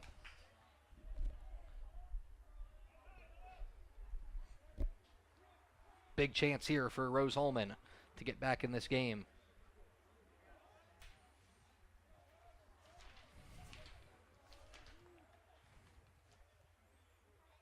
Erpenbeck on a career-best 2-game hit streak. As I said, he was a pitcher only for his first 2 years. But a chance to extend that career-best hit streak to 3 with a base knock right here.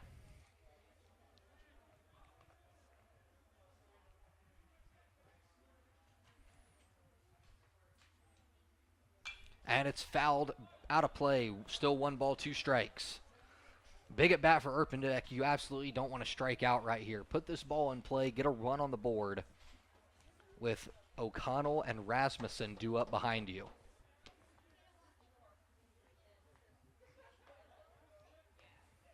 O'Meara looks in.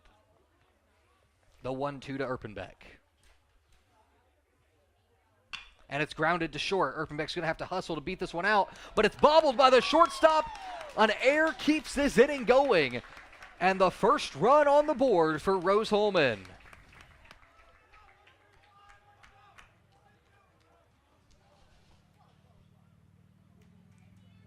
Oliger comes across the plate. An RBI for Erpenbeck, and they are still loaded with nobody out. The tying run at the dish, first baseman Connor O'Connell. That one misses up and away. This inning not entirely O'Meara's fault. Just a couple of perfectly placed base hits, 1 walk, and then an error on the shortstop. And just like that, Rose-Hulman in business. That one in there for strike 1. It's 1-1.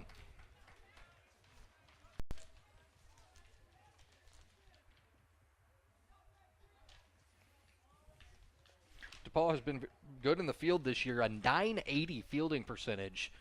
One of the best in NCAA Division III. But that error could be costly. O'Connell swings through that fastball. It's 1-2.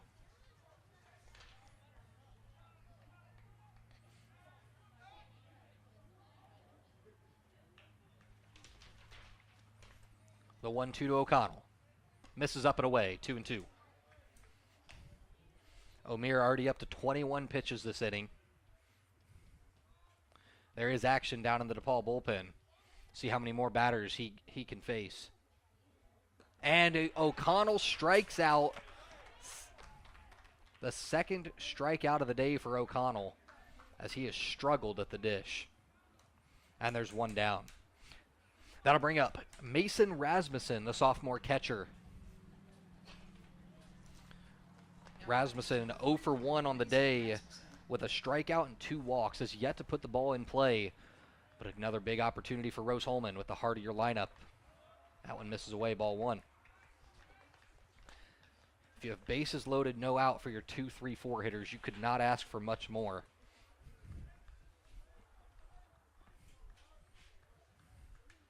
Rose-Hulman gets the first run across on the air. But now Rasmussen digging in. Swings through the fastball. It's 1-1. There's been a lot of that today of just swinging through pitches, it seems like. So Rose-Hulman having a difficult time against this DePauw staff.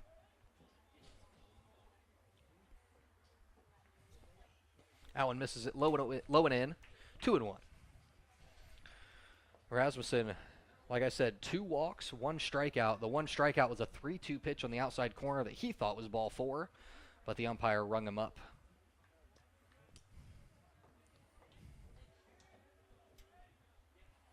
O'Meara stands in. The 2-1. And it gets past the catcher. That's going to be a pass ball and a strike. And Rose-Hulman with their second run of the game. It's a strike on the pitch to move it to 2-2, but a pass ball on Hunter Herbeck. I was just talking about how impressive that his defense has been. A costly pass ball there.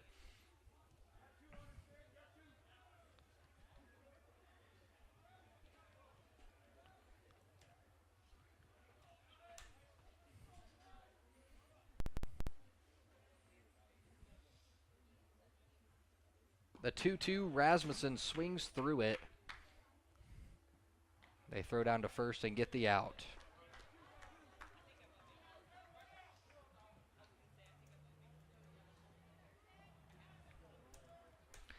And now, Coulter Couillard-Rodak, 0 for 3 today with 2 flyouts to center and a pop out to short.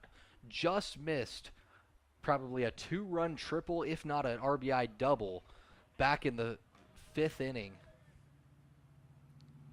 This one he ropes into center field, and it's going to get down for the RBI. Arpenbeck rounding third. He's going to score, and it's 5-4 on the RBI single from Coulter Couillard-Rodak. Rose-Hulman right back in the ballgame. A 2-run single there for Couillard-Rodak. His 4th and 5th RBIs of the season. Now Rose-Hulman just 1 run away. They throw over to first. O'Meara unable to get him. Peter Rogers digging in. 4 runs on 4 hits for the Fightin Engineers.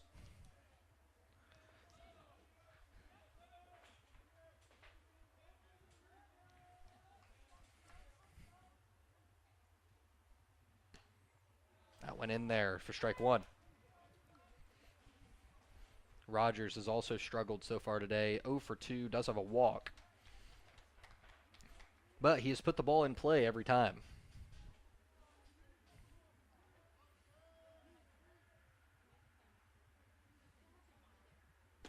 That went in there for strike 2.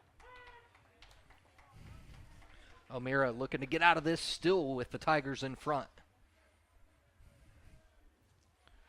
Couillard-Rodak is a threat to steal over there in an 0-2 count. He's 4 for 4 on the season. And he does take off. High fastball, good pitch to throw on, but Couillard-Rodak in there with his 5th stolen base of the season. And just like that, Rose-Hulman a base hit away from knotting this game up at 5. Couillard-Rodak perfect on the season, 5 for 5.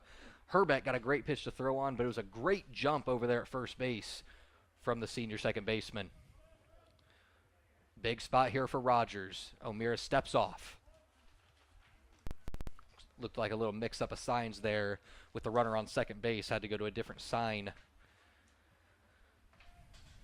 The 1-2 pitch to Rogers. It's low and away. Rogers holds up, 2-2.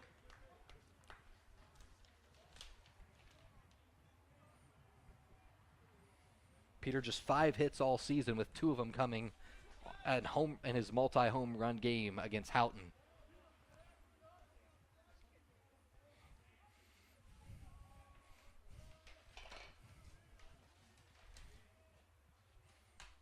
The pitch. Low and away, ball 3. It's full count. 2 outs here in the bottom of the 7th. A big spot here for the freshman O'Meara. Can he get out of this jam with the Tigers still in front? Rogers looking to extend his hit streak to 3 with a base knock here to tie this ball game. And it's on the inside corner. Rogers rung up strike 3. Rose-Hulman gets 4 back in the 7th to make it a 1-run ball game. And we head to the 8th. DePauw 5, Rose-Hulman 4.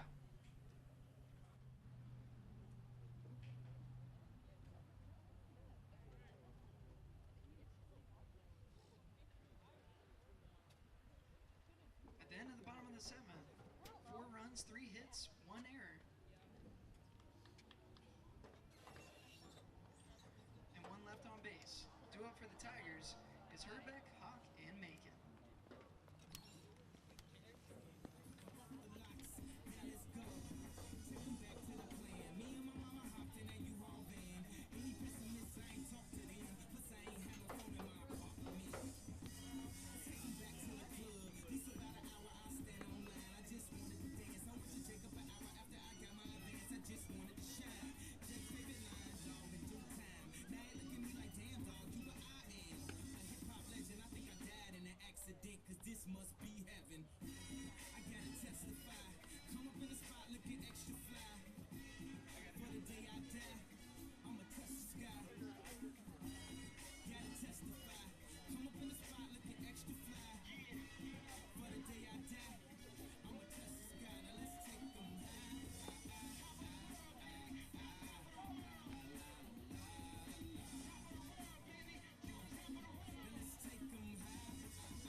Fans, welcome back to Art Neff Field. A big 7th inning for Rose-Hulman as they put 4 runs across to make this game 5-4.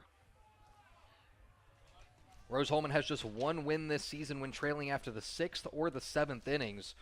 1-4 when trailing after the 6th, and 1-2 when trailing after the 7th. We'll see if Camden Judson, who had a quick 7th inning, just 8 pitches, can keep it going here against the 5-hole hitter, Hunter Herbeck.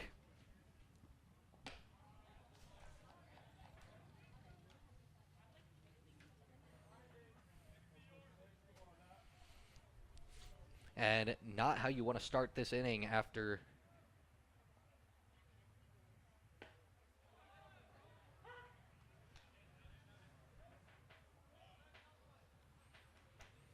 scoring 4 in the 7th with 3 straight balls to the catcher Herbeck. And he's going to miss inside, and it's a 5-pitch walk. That'll bring up Hawk to the plate. Charlie Hawk, the freshman left fielder. 0 for 2 on the day, but he has walked and scored a run for the Tigers. Walks kill, as we saw on that 3-run triple from Drew Straub back in the 6th. It was a couple of walks that allowed the runners to reach base prior to that 3-run triple. Hawk comes out swinging on that one, fouls it off.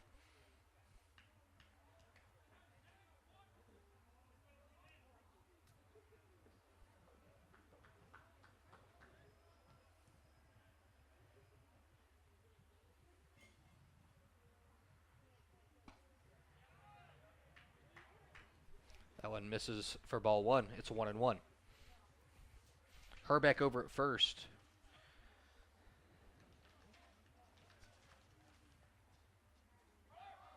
One for 1 on stolen bases. He takes off once again, and he's in there with the stolen base. The pitch was a ball. It'll be 2-1.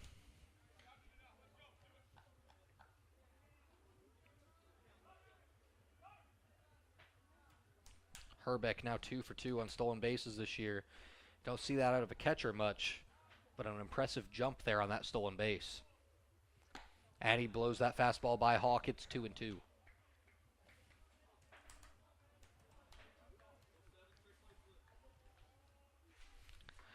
Big opportunity here for the freshman, Camden Judson. Had a good inning last inning. He's looking to put another 0 up to keep Rose-Hulman in this ball game. That one fouled back into the mid of Rasmussen, and another strikeout for Camden Judson. And there's 1 down. That'll bring up the senior second baseman, Cameron Macon. Now batting, number 3, Cameron Macon. Macon, the senior from St. Louis, Missouri, looking to get a base knock to provide some insurance for the Tigers. Curveball in there for strike 1. Macon 0 for 3 today with 1 strikeout.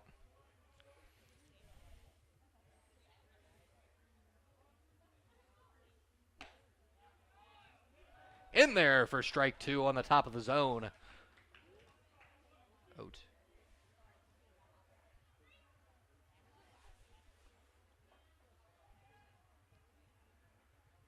That one misses high for ball 1.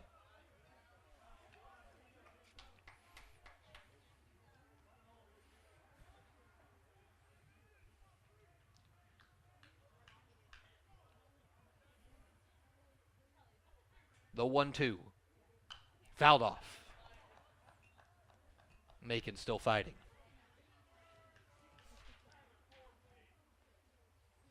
Macon hitting .258 on the year. 8 hits, 1 double, 2 triples.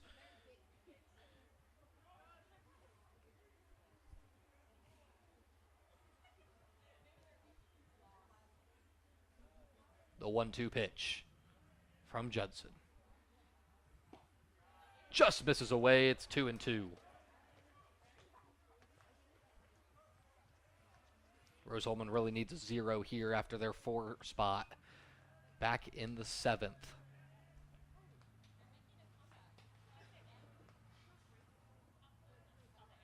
And that one misses up. It's 3-2. Can't let this one get away. Had him 1 ball, 2 strikes. Now he's worked it full.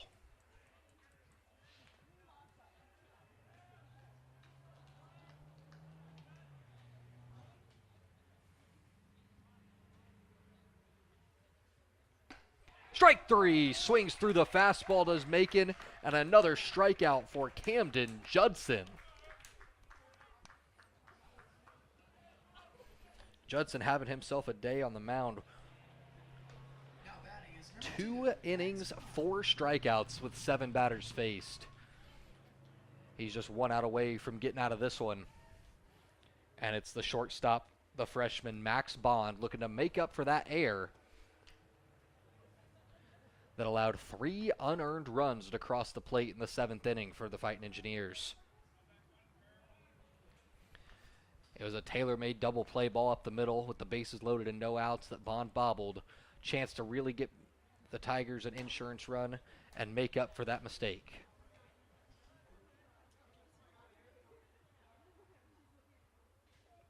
Bond 0 for 1 today with 2 walks, and he's come around to score twice for the Tigers. Fouled off of Rasmussen's mitt. It'll be 1-1.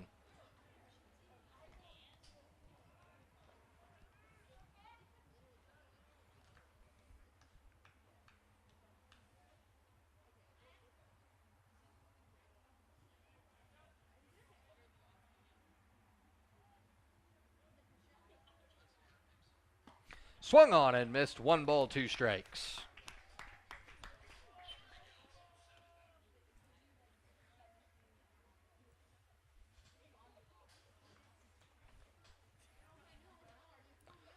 The 1-2 pitch here from Judson. Looking for his 5th strikeout of the game. And it just misses low. Nice play there by Rasmussen. Outfield playing fairly shallow here. Looking to cut this run off at the plate with Herbeck on second. He showed off a little bit of speed on that stolen base, but still a catcher running. That one misses high. It's 3-2.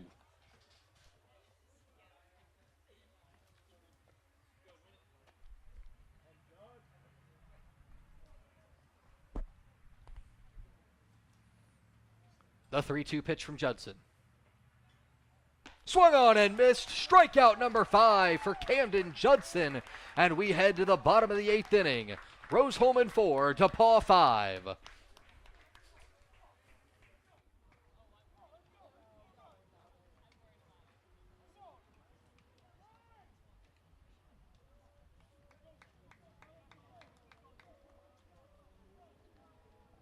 the end of the top of the 8th, 0 runs, 0 hits, 0 errors, and 1 left on base.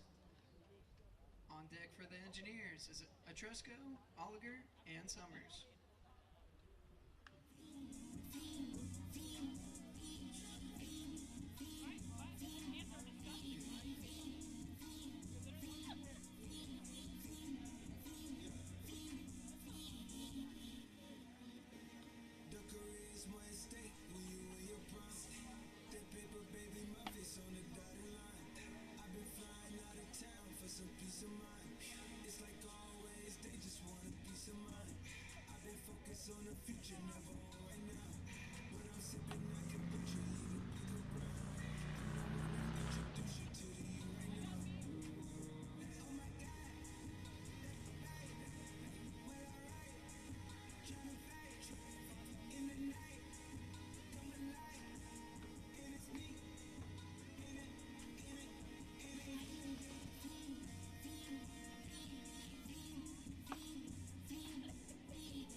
Pitching for the Tigers, number 26, Griffin Albright.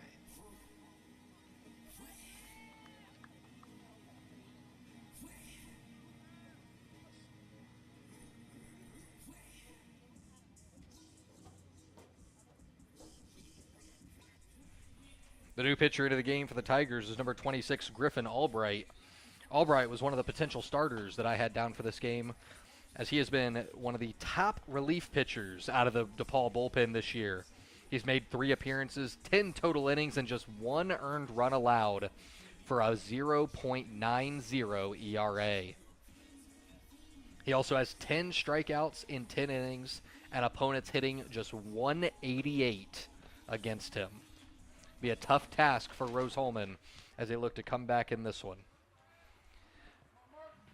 They'll lead off the bottom of the 8th inning with a pinch hitter here for Tyler Etrusco. It will be Mark Certinak. Certinak, a sophomore from Sagamore Hills, Ohio. Plays third base a lot of the time. Him and Jonathan Oliger switching out. And we'll see what Certinak can do here in this one.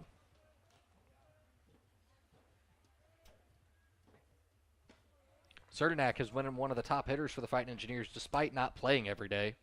Hitting .357 with 5 hits and 14 at-bats. And he sees that one low and away for ball 1.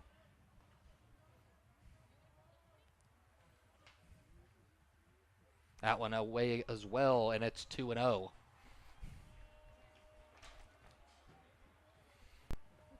Albright has struggled a little bit with command, 5 walks in 10 innings, but he's made up for it with his just outstanding ground ball pitching.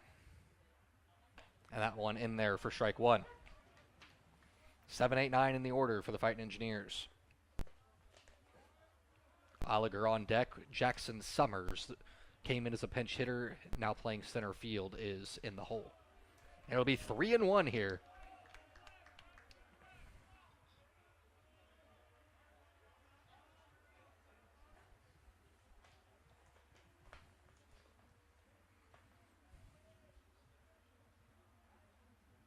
And Certinak swings through that one. 3 balls, 2 strikes.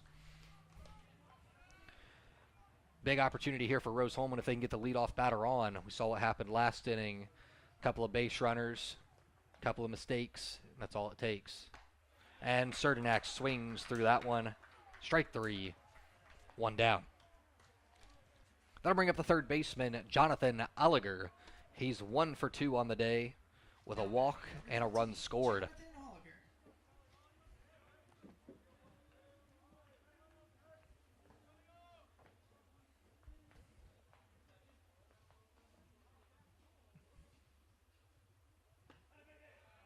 Curveball in there for strike 1. As I said, Albright, a very good strikeout pitcher, averaging over a strikeout per inning on the young season. That one misses away.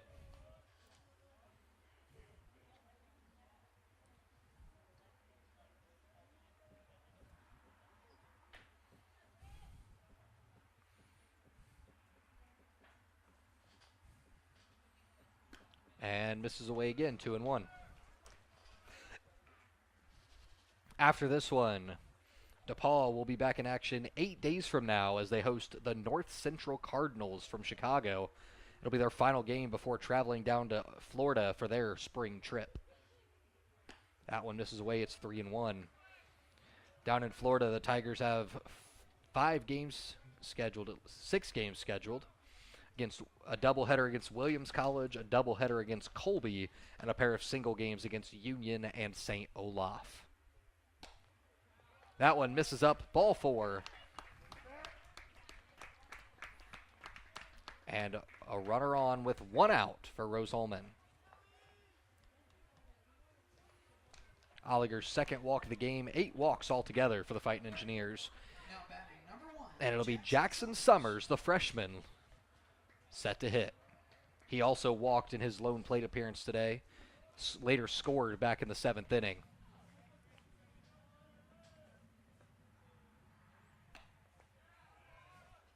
Summers takes the curveball for a strike.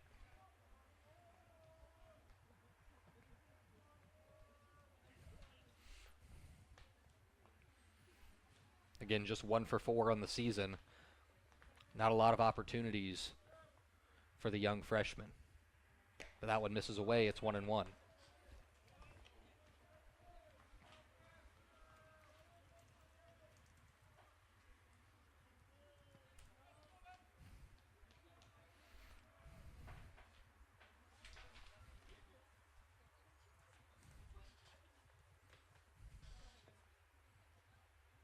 Misses low, 2-1. Summers was a 2-year letter award winner in high school at J. Sarah Catholic out in San Juan Capistrano, California.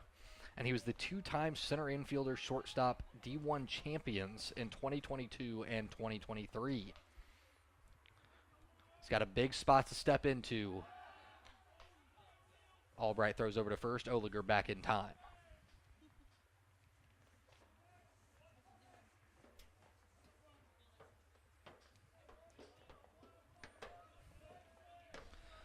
The 2-1 to Summers. Curveball misses up. It's 3-1. If you get a pitch to hit right here, obviously you're swinging. But after a walk to Oliger on 5 pitches, you got to make Albright come to you right here. He's looking for a double play ball to get out of this inning. The 3-1 throws over to first. Oliger back in time. You'd like to see him get dirty over there on one of those.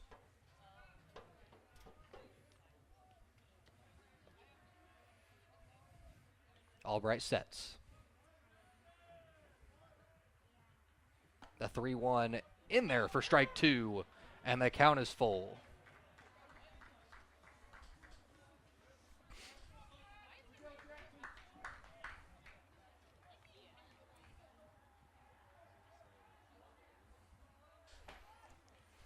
That inside corner has not been kind to Rose-Hulman in this one. There's been a couple of times that they've thought there was ball 4. Oliger jumped a little there, but he able to get back in time. Umpire tells the Rose-Hulman dugout to cut the chirping a little bit, as the tensions have risen here in this one in a 5-4 ball game in the 8th. The 3-2 pitch. Oliger off and running. Summers rips one down the right field line. It gets down. Oliger on his way to third. Summers into second, and it's a stand-up double for Jackson Summers. Fightin Engineers have the leading run on second base, tying run on third with 1 down here in the 8th inning. A huge at-bat there for Jackson Summers, coming up with his first career extra base hit in a big time in this one. And it looks like that's going to be all for Albright. He's been lights out this year, but a walk and a double is all it takes. And DePauw bringing in the lefty here to face the top of the Rose-Hulman order. We'll be back in a couple of moments here on RHIT.TV.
Now pitching for the Tigers, number 9, Michael Vallone.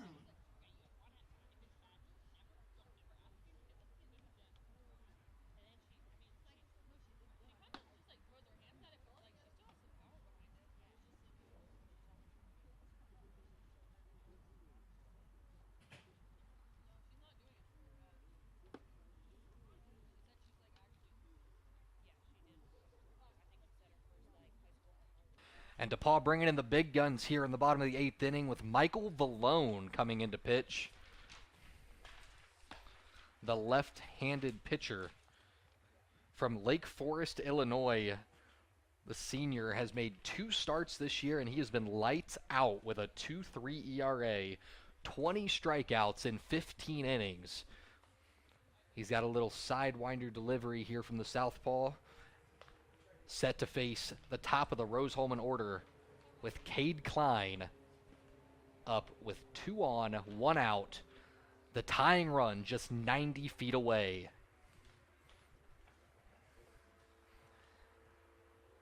This is the point where the Tigers have not had a 3-game set against Manchester over the weekend, played 1 on Saturday, 2 on Sunday.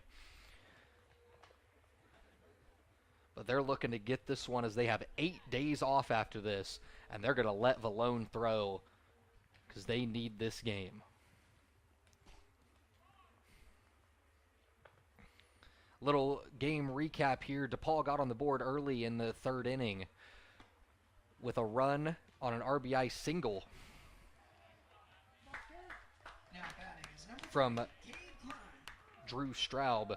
They later scored on a sac bunt and an error from the Fightin Engineers. A 3-run triple in the 6th made it 5-0, but Rose-Hulman with their 4 spot in the 6th got back in this one.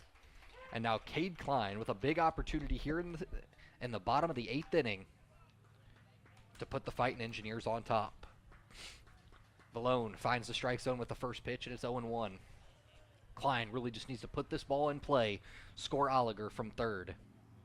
And he swings through that one, fouls it off. It's 0-2. Valone is looking for the strikeout. 20 strikeouts in 15 innings, as I said before. He wants this. He does not want Klein to put this ball in play and let Rose-Hulman tie this game up. Klein just needs to shorten up, poke one into play, and try to score Oliger from 3rd. Corner's playing in. The 0-2. And it's chopped in between 1st and 2nd into right field. 1 run scores. Summers comes around 3rd. He's going to score without a throw. And Cade Klein comes up huge, puts Rose-Hulman in front 6-5. As he's done all season, Cade Klein coming up in the clutch, a 2-run single against Michael Valone, and the Fightin Engineers have their first lead of the game at 6-5. Huge base knock there from Klein, giving him his 15th RBI of the season. Second for Rose-Hulman is 6 in comparison. Just a huge start to this year for the Terre Haute native in the home opener.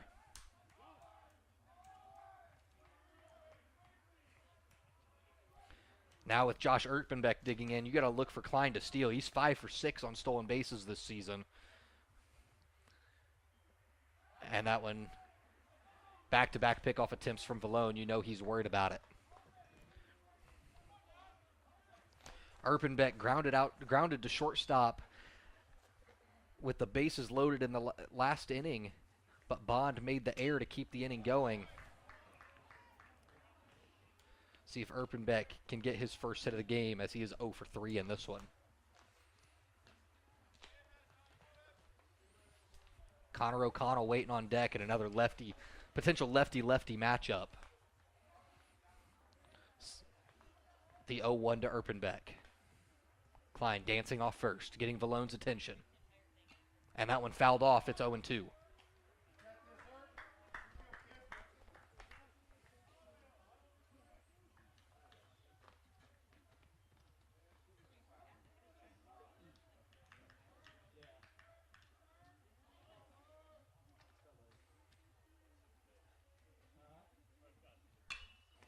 Erpenbeck skies one into shallow left. Hawk on the run, makes the play, and there's 2 down.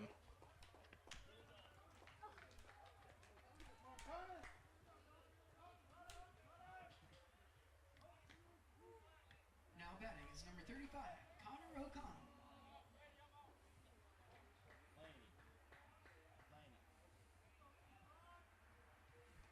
Now Connor O'Connell stands in 2 away for Rose-Hulman. And the pickoff over at first, and he's back just in time. Klein dancing off first there. You know he's trying to get a good jump to score on an extra base hit.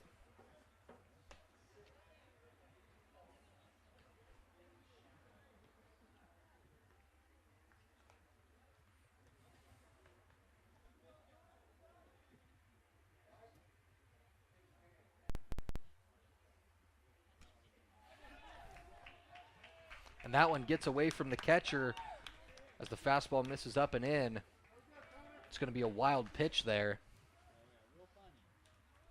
As Klein advances up to second base. And now a huge insurance run possibility for Rose-Hulman with a base knock here from O'Connell.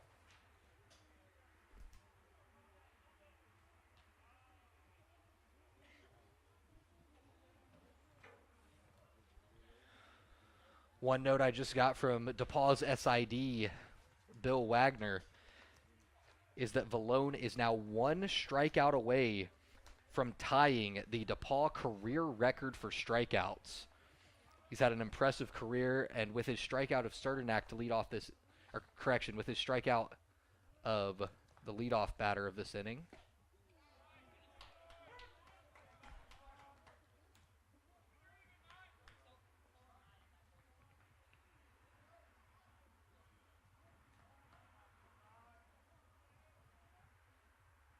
Correction, that was Albright who got the strikeout. So Vallone is 3 strikeouts away from breaking the DePauw school record for career strikeouts, 2 away from tying it.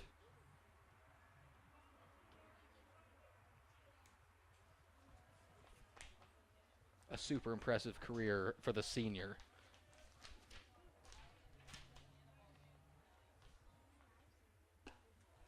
That one in there for strike 2, and it's 2 balls, 2 strikes. O'Connell looking for a little bit of insurance possibility here for the Fightin Engineers.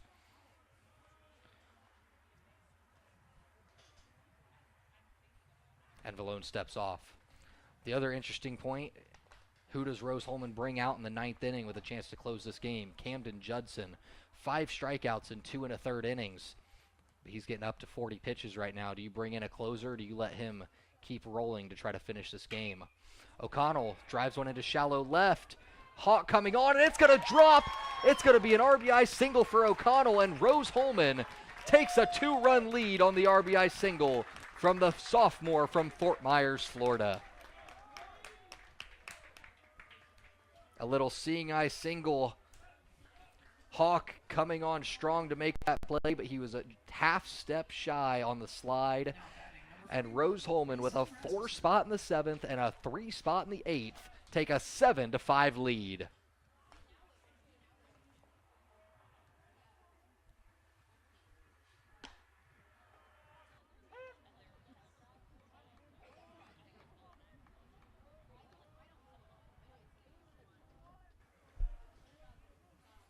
Strike 1 there to Rasmussen.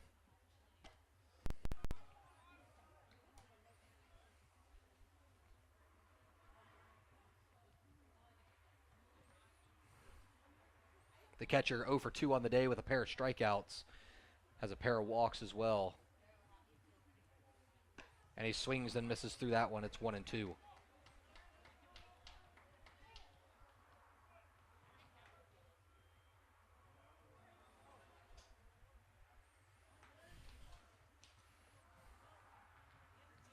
The 1-2 from Vallone. Ring him up, strikeout number 3 for Rasmussen today. Vallone now 1 strikeout away from tying the DePauw career record for strikeouts. But 3 runs across for Rose-Hulman, more importantly, and the Fightin Engineers lead 7-5 as we head to the top of the 9th inning. 3 runs, 3 hits, 0 errors, and 1 left on base. Due up for the Tigers, is Straub, Zucker, and Johnson. It looks like we have several defensive changes in the game for the Fightin Engineers. Mark Sterdenak, pinch hit in that one. He moves over to right field. Connor O'Connell is going to stay in the game, moving from first base to third base. Jack Kelly is going to come into the game to play first. I believe this is the first time, at least that I can remember, that Connor O'Connell has played third base in the field. Fighting Engineers, number 13, Jonathan Oliver.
For those keeping track at home, the pinch hitter, Mark Serdenak, goes into the game in right field.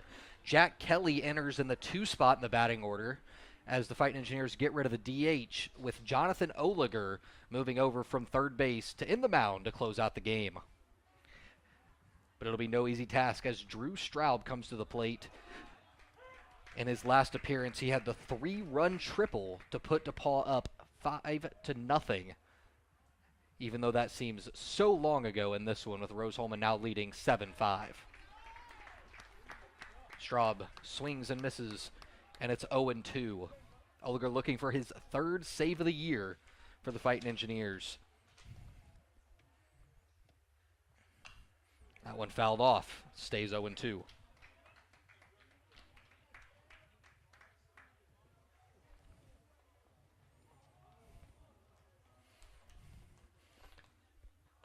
Still 0-2. Oliger throws. Fouled off. Oliger, 3 innings pitched in his 2 appearances, 2 hits allowed, 2 strikeouts. Opponents hitting just 182 off of him. But he has had a problem with hit batters. 3 hit batters in 3 innings. See if he can limit those free passes in this one. The curveball chopped to him. It's going to go off of Oliger, and it's going to be an infield single. That's a play that the pitcher... You would hope the pitcher might let go and let the second baseman make it, but with Oliger's third base background, that's a play you might expect him to make. However, leadoff runner on, and that'll bring the tying run to the plate for the Tigers. And it's the top of the order, the designated hitter, senior Ty Suker.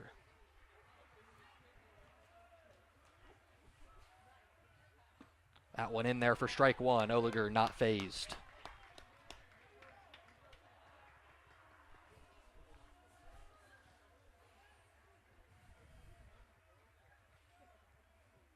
Curveball misses up.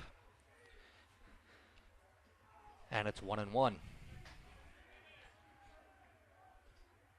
Fightin Engineers looking for just their 2nd win of the season when trailing in the 6th inning.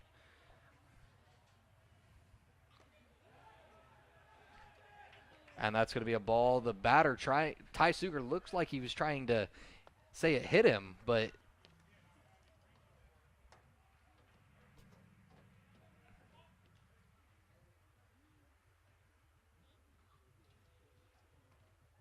and it looks like the DePauw coach is going to ask the umpires to chat on if it was a hit by pitch.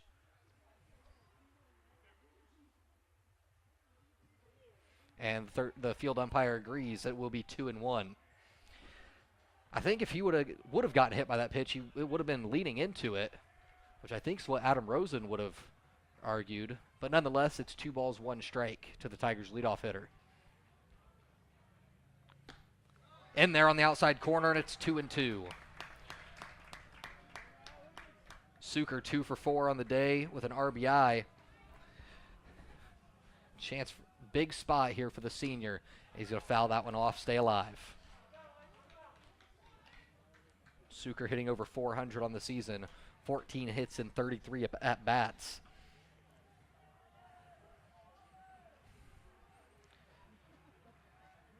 Oliger throws, 2-2, bounce to second. And they're just going to get the out at first. The runner on second doesn't mean anything, and there's 1 down. Nice play there by Kuyard Rodak and the Fightin Engineers. 2 outs away.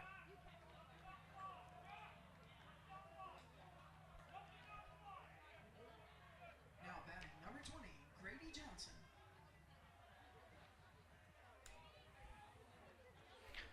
The freshman Grady Johnson stands in now. Rose-Hulman playing no doubles with both infielders straight on the foul lines, trying to make sure that Johnson cannot be the tying run and in scoring position after this at bat.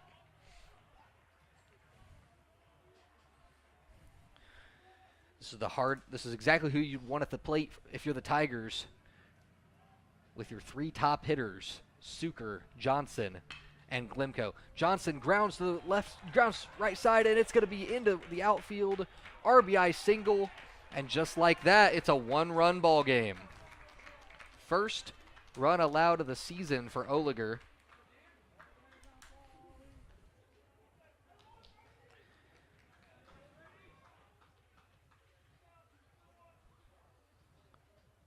And now Danny Glimko stands in.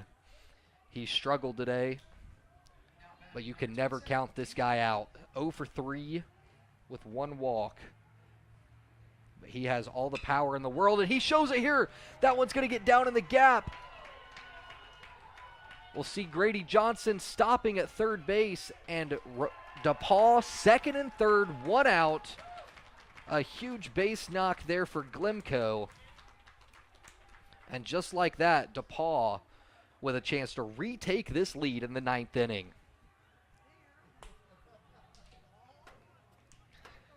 And Adam Rosen coming out to the mound now to have a chat. We'll see if we're getting a new arm here to face the lefty, or if we're just calming him down. It does look like we will have a new pitcher into this game. Jonathan Oliger trying to avoid his first blown save of the year.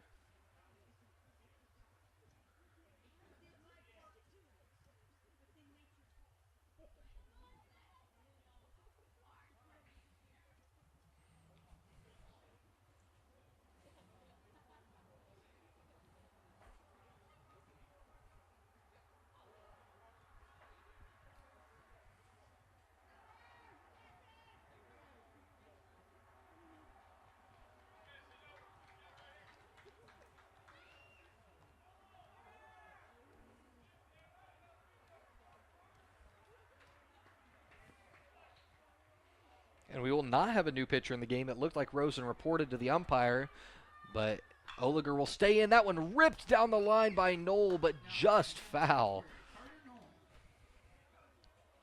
That would have given DePauw the lead for sure. A base knock, surely you would think would do it, but not much speed on second base with Glimko. The 0-1 to Knoll.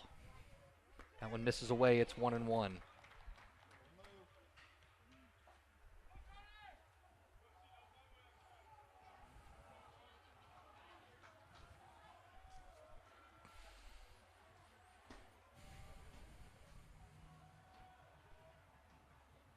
And it misses away once more, 2-1.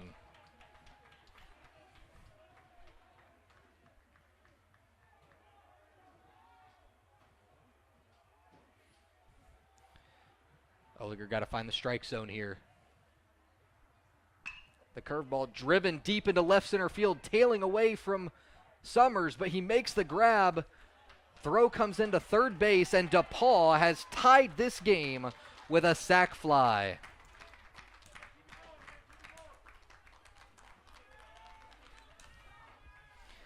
First blown save of the season for Jonathan Oliger. The leading run on second base with the catcher Hunter Herbeck standing in. Correction, Herbeck.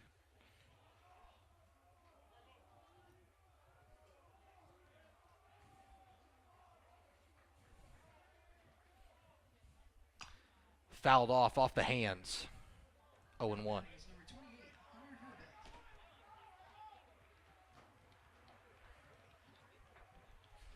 Oliger, this will be his 20th pitch of the inning, as DePauw has taken advantage here of the closer. Misses away, it's 1-1.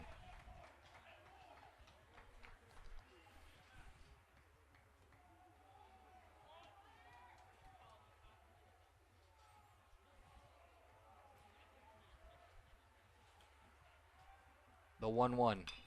Off the hands, dribbled to Connor O'Connell. And it's going to be an error on the third baseman. As I'd mentioned before, I think this is the first time that Connor O'Connell has played third base in college. And the slow roller there is something he's not used to at the hot corner. And just like that, runners on the corners, the leading run 90 feet away for the Tigers. And it'll be the freshman, Charlie Hawk, in a huge situation.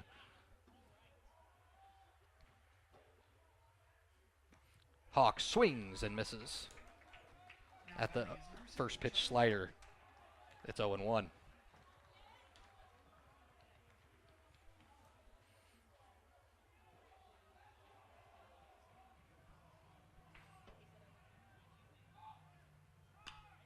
And it's flared just over Oliger, but he makes the play. Outstanding play from the pitcher.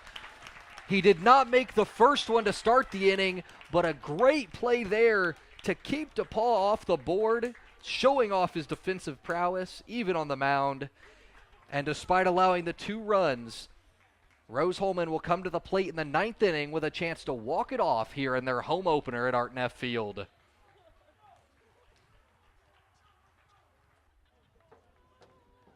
the end of the top of the 9th, 2 runs, 3 hits, 1 error, and 2 left on base. On deck for the Fighting Engineers, Couillard, Rodak, Rogers, and Suttonak.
Now pitching for the Tigers, number 30, Ben Axelrod.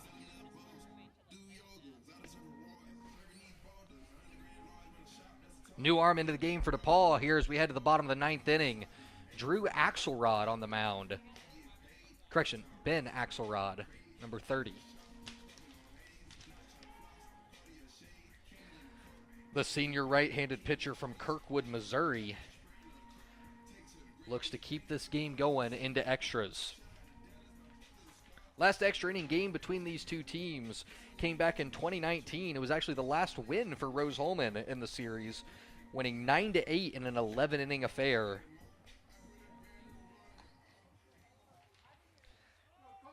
This is the 92nd all-time meeting between the 2 teams. DePauw leads the all-time series 53-38, but here in Terre Haute, Rose-Hulman has a slight edge, 24-23. They look to keep that winning record against the Tigers with a walk-off opportunity here in the 9th.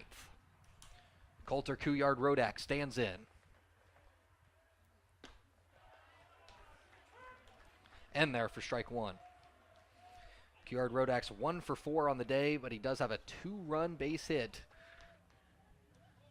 He looks to get the Fightin Engineers going. And that one off his hip. It's a hit by pitch. The first one we've seen today for the Fightin Engineers. And the leadoff batter on for Rose-Hulman. And it'll be the shortstop, Peter Rogers. Again, we've mentioned it multiple times. Rogers struggling so far this year, just 0 for 3 on the night. But a big opportunity here. Rose-Hulman needs him. We'll see if a sac bunt's in order. And he comes out swinging. It'll be 0-1.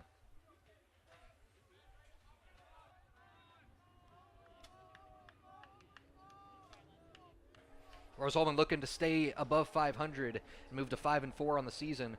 DePauw at 5-4, looking to take this game into extra innings with a chance to get a win before their 8 days off.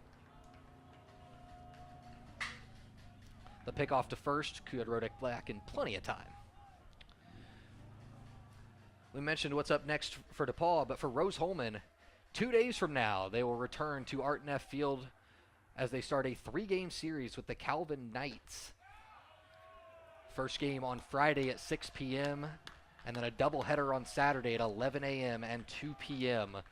Those games can also be seen here on RHIT.TV or by coming down to Art Neff Field for a beautiful Saturday doubleheader or Friday night baseball.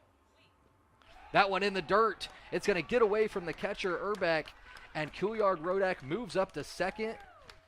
The winning run just 180 feet away. And it's 3-1 on Rogers.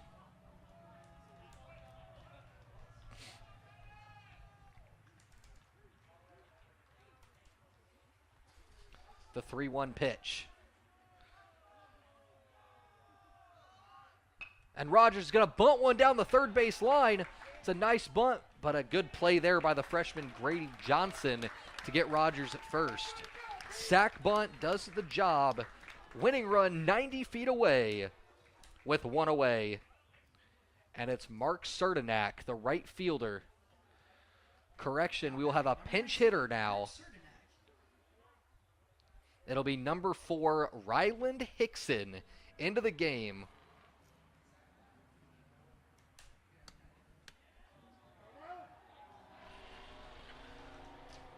Ryland Hickson, the sophomore, the junior catcher from Fort Collins, Colorado, one of 3 Colorado natives on this Rose-Hulman ball club. Hickson, just 1 hit and 8 at-bats this year, but it was a double. He's only struck out 2 times in his 8 plate appearances. We'll see if he can put this ball into play and score. Couillard Rodak from third. That first pitch misses away. It's 1-0. Last walk-off for Rose-Hulman. Don't have to look too far back in history, as it was their last game here at Art Neff Field, their season finale last year on Senior Day against the Manchester Spartans. One of 4 walk-offs that Rose-Hulman had here at Art Neff Field in 2023. That one in there for strike 1. It's 2-1. Rose-Hulman looking to keep their 2-game win streak here on their home field alive.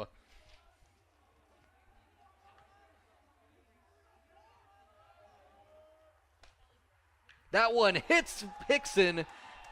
And just like that, it'll be runners on the corners with 1 away. That does put the double play into effect, though. And now Caveney and Rosen get together. It looks like we're going to see a pinch runner here for Hickson.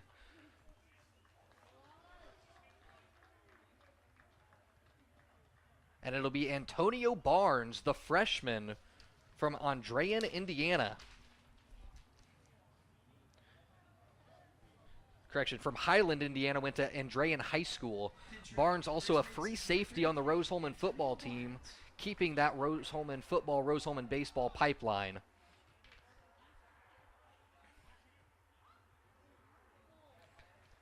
And DePauw's going to come out and have a mound visit, talk this one over a little bit with a winning run 90 feet away and 1 out here in the 9th inning. Kind of a storybook setup right here. Oliger comes in, tries to get the save, gives up 2 runs on 3 hits for his first blown save of the season. But look who's at the plate with a chance to walk this one off in the bottom of the 9th inning.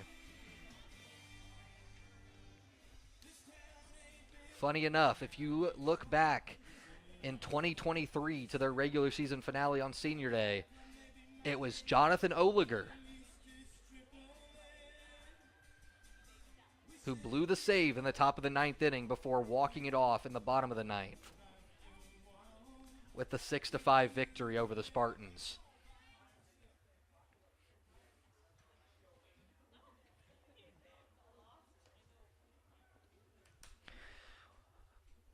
One thing to look at here, does Barnes attempt to steal second base? Correction, it'll be an intentional walk for Oliger. So we will not get the storybook ending as we were talking about. Instead, it'll be bases loaded, double play still in play, and the freshman Jackson Summers at the dish. Now batting is number 1, Jackson Summers. Summers came up huge in his last at bat. He walked in the 7th, ended up scoring in the 4-run inning. He had a 2-run double in the 7th or in the 8th inning where they put 3 runs across. He has a chance to walk it off and make it a career day in the home opener and his first career game at Art Neff Field. First pitch in the dirt for a ball. Herbeck, nice job keeping that in front of him. It's 1-0. Summers just misses it, fouls it straight back. Outfield very shallow right here. They need to be able to throw the runner out at the plate on a fly ball. Summers just trying to put one in play, make the Tigers defense do something. 1-1, the pitch. In the dirt, another good block by Herbeck. He had a pass ball earlier this game, and he's probably had a couple balls that he thinks he should have stopped, but he's had a good game overall behind the dish, saving some runs with his defensive effort. The 2-1. Misses away, it's 3-1. The 3-1 to Summers. One ball away from walking this off on a walk. He's got to get a pitch to hit right here. The 3-1 from Axelrod. Fouled off. And why not? 3-2 for Jackson Summers. You know you're getting a pitch to hit right here. You're waiting on that fastball and just looking to put this one in play. Choke up, no strikeouts, make the defense make a play. The 3-2. Lined off the second baseman's glove into right field, and Jackson Summers walks it off for Rose-Hulman. The Fightin Engineers win 8-7 in your 2024 home opener. Rose-Hulman comes out on top.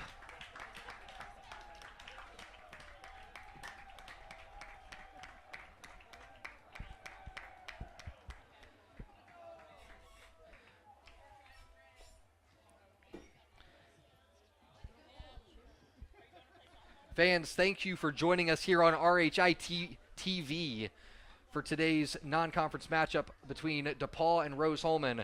Like I said, the Rose-Hulman baseball team returns to action next Friday in 2 days as they host the Calvin Knights for the first of a 3-game set.